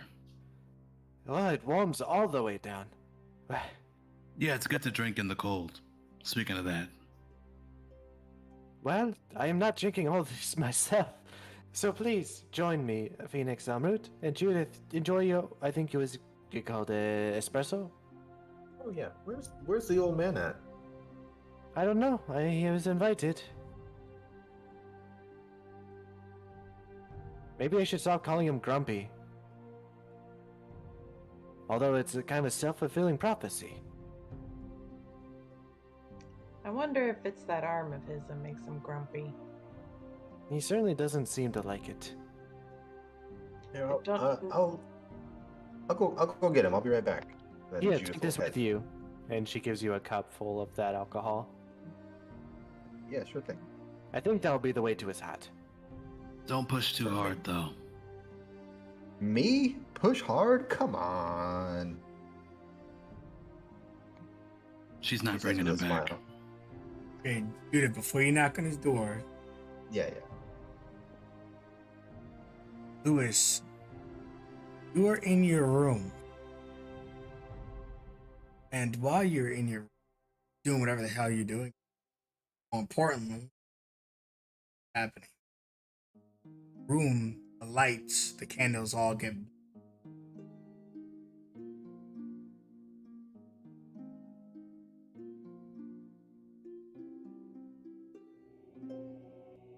feel a presence. Your arm begins to spew out shadows, breaking apart. And as your room goes dark, shadow appears. Great winged behemoth. What will you do, old man? They know I'm in you. They know. Yes.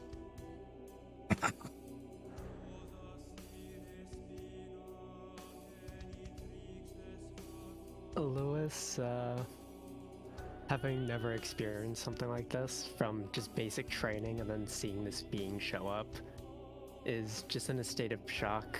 Most of his armor off at the moment, and his blade toward the side. He just takes a couple steps back and puts his hand on the blade, almost unconsciously grabbing it with his mechanical arm rather than his organic one. What the hell is this? You don't know. You were there the day I died. You could say a part of me is in you. You are my instrument. You will be the death of all your friends. You will carry all my work, a vessel, a slave, a being. Nothing until the shadows consume you. You think they are your friends that come to your aid. They protect me, not you. When the shadows reap and pour, they protect me, not you. And you could see a weird light issue, Judith, as you're approaching the door, but it would quickly retract. But Lewis, you do get a rebuttal. You do feel an immense pressure, like this is far beyond what you alone could stand against. Feeling this immense amount of pressure and hearing this creature's words, he just grits his teeth as his body just tenses, and he closes his eyes for a brief moment and opens them with a look of sheer and utter determination. When I decided to go down this path and went back to the academy, I told myself I wouldn't let anybody else protect me. And I wasn't going to be the one to protect anybody else. Because I know I'm not the hero of this story. But if you're going to be the villain of it, well, I'll be sure to become your worst nightmare. That's when a knock on the door happened. Lights return.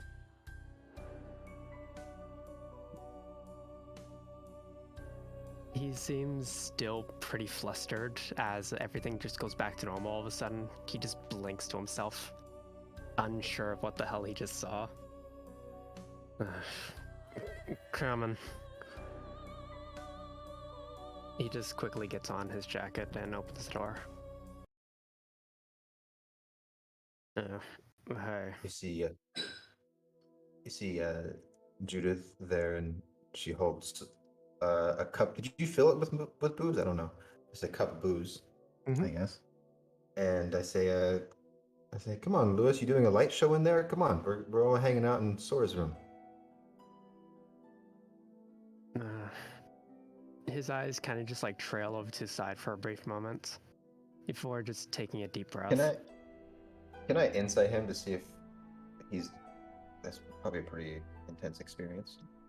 Go ahead. Just a general vibe check. Yeah. That would very easily be able to read him. He seems extremely flustered. Yeah. Normally I'm not really one to condone this type of behavior, but here, you might need this a bit. And I'll just give the alcohol to you. Now, come on. We got a lot of catching up to you, a lot of bonding experiences to do. Sure. As she uses her force of personality and will to get you out the door and bring you. All right, just give me a quick second. As he just goes to his room and just puts on all of his equipment before heading out. For real, he suits up.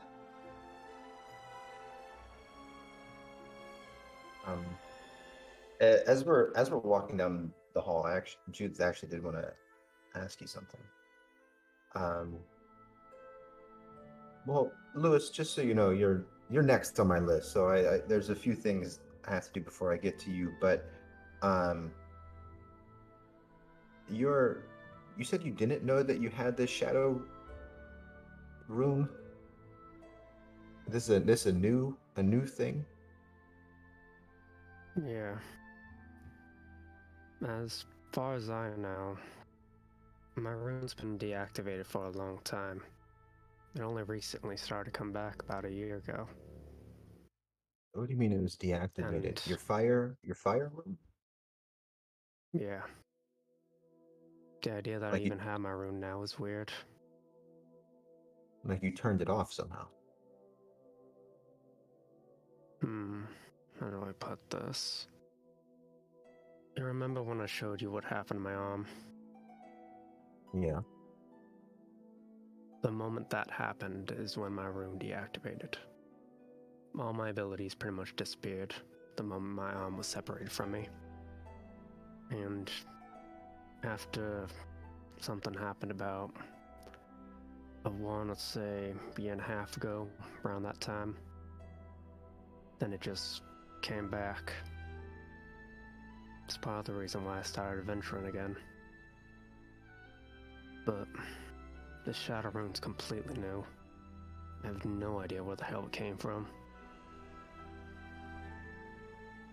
If you got rid of one, I'm sure you can get rid of this one as well, can't you? If you wanted, it's not if that's something that you want to do. Honestly, I prefer if I could get it off of me. If I could, sooner is better than later. Well, hey, we're here for information, and I'm pretty good at searching that kind of stuff out. So maybe I can help you with that along the way. I just kind of pull out my notebook. How to lose a rune, and I underline it twice as we head to inside the door. Much Look who I appreciated. found! Hey, Hey, there he is. was he sleeping already? No, he's doing some kind of like light performance or something. I don't know what it was, but he's here. Oh, interesting. By the time both Lewis and Judith return, Sora is sitting cross-legged on the table, waving left and right with the biggest rosy. Oh, I can see why people really centers, not centers. My center is really off. Hello, Lewis. Hey, Jumper, how you doing? Oh, so fine. Alcohol is very strong. And we She's had diluted like it one for glass. her. Does it usually take more than one glass? No, No. you're fine. Not for your first Okay. time. There's a slight smirk on his face as he just like unconsciously grabs his mechanical shoulder, just like not even realizing it, and just lets it slowly trail down his mechanical arm and starts to relax a bit. Hey, Go ahead. oh, question, old man. Earlier you might have just misspoke. You mentioned oil in the arm.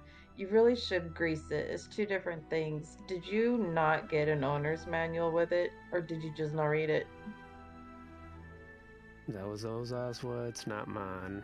Honestly, I have no idea what the hell Clemdor puts in this thing. You trust the guy? Meh, does good enough work. Designed this thing, so as far as I'm concerned, he's trustworthy. Alright then. I think Phoenix can make a much better arm. Well, I mean, at least repair that one so it don't leak all over the place. I would like to let you know, Lewis, that even though I call you grumpy all the time, Oh, you cut out. Yeah. I just wanted you to know, Lewis, that even though I call you grumpy, I only think you're really great. You remind me of my master Hema. She was very stringent on things, but she always wanted the best for me.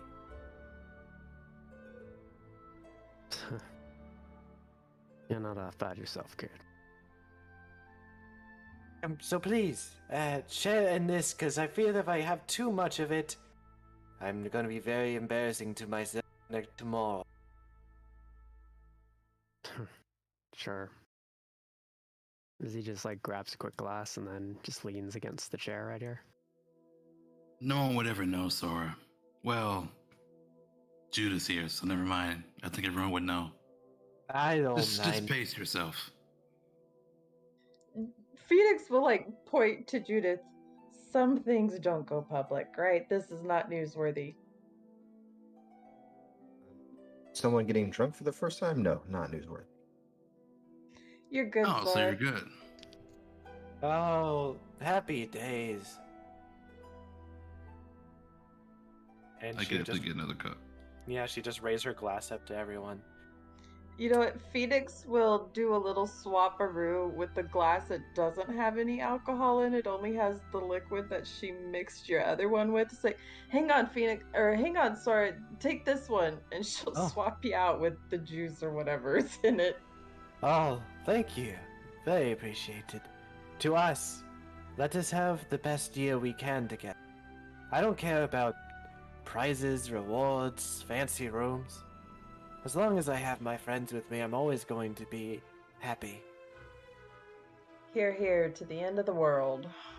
To the end of the world, and to the start of the new one. Sure. To the start of the new world. Wait, to the end of the world, I meant that creatures coming back to destroy every. You guys think there'll be a new one afterward? Okay, sure. She drinks. Of course, it's going to be a new one afterwards because we're all going to stop it. But if we Come stop it, then on. it's the same world. No, because it will have changed. It'll always change, Phoenix. Well, the world is changing all the time, so tomorrow's a new world. Exactly. That's the best part.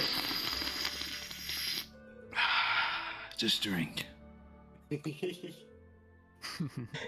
She takes another swig. Lewis just raises the glass slightly as he just takes a sip. And his eyes every now and again just trail back onto his shoulder again. Because he just feels like a slight pain in it, but does everything in his power not to show anything.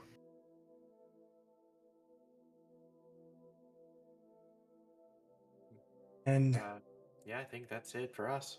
the night would continue with drinks for as long as Lewis one thing does stir. Thought if you're wrong. You had mentioned that it would be your enemy. You would be its enemy. Sure as you, for your friend's sake, you are the enemy. That is where we will. Oh boy. Oh, holy shit.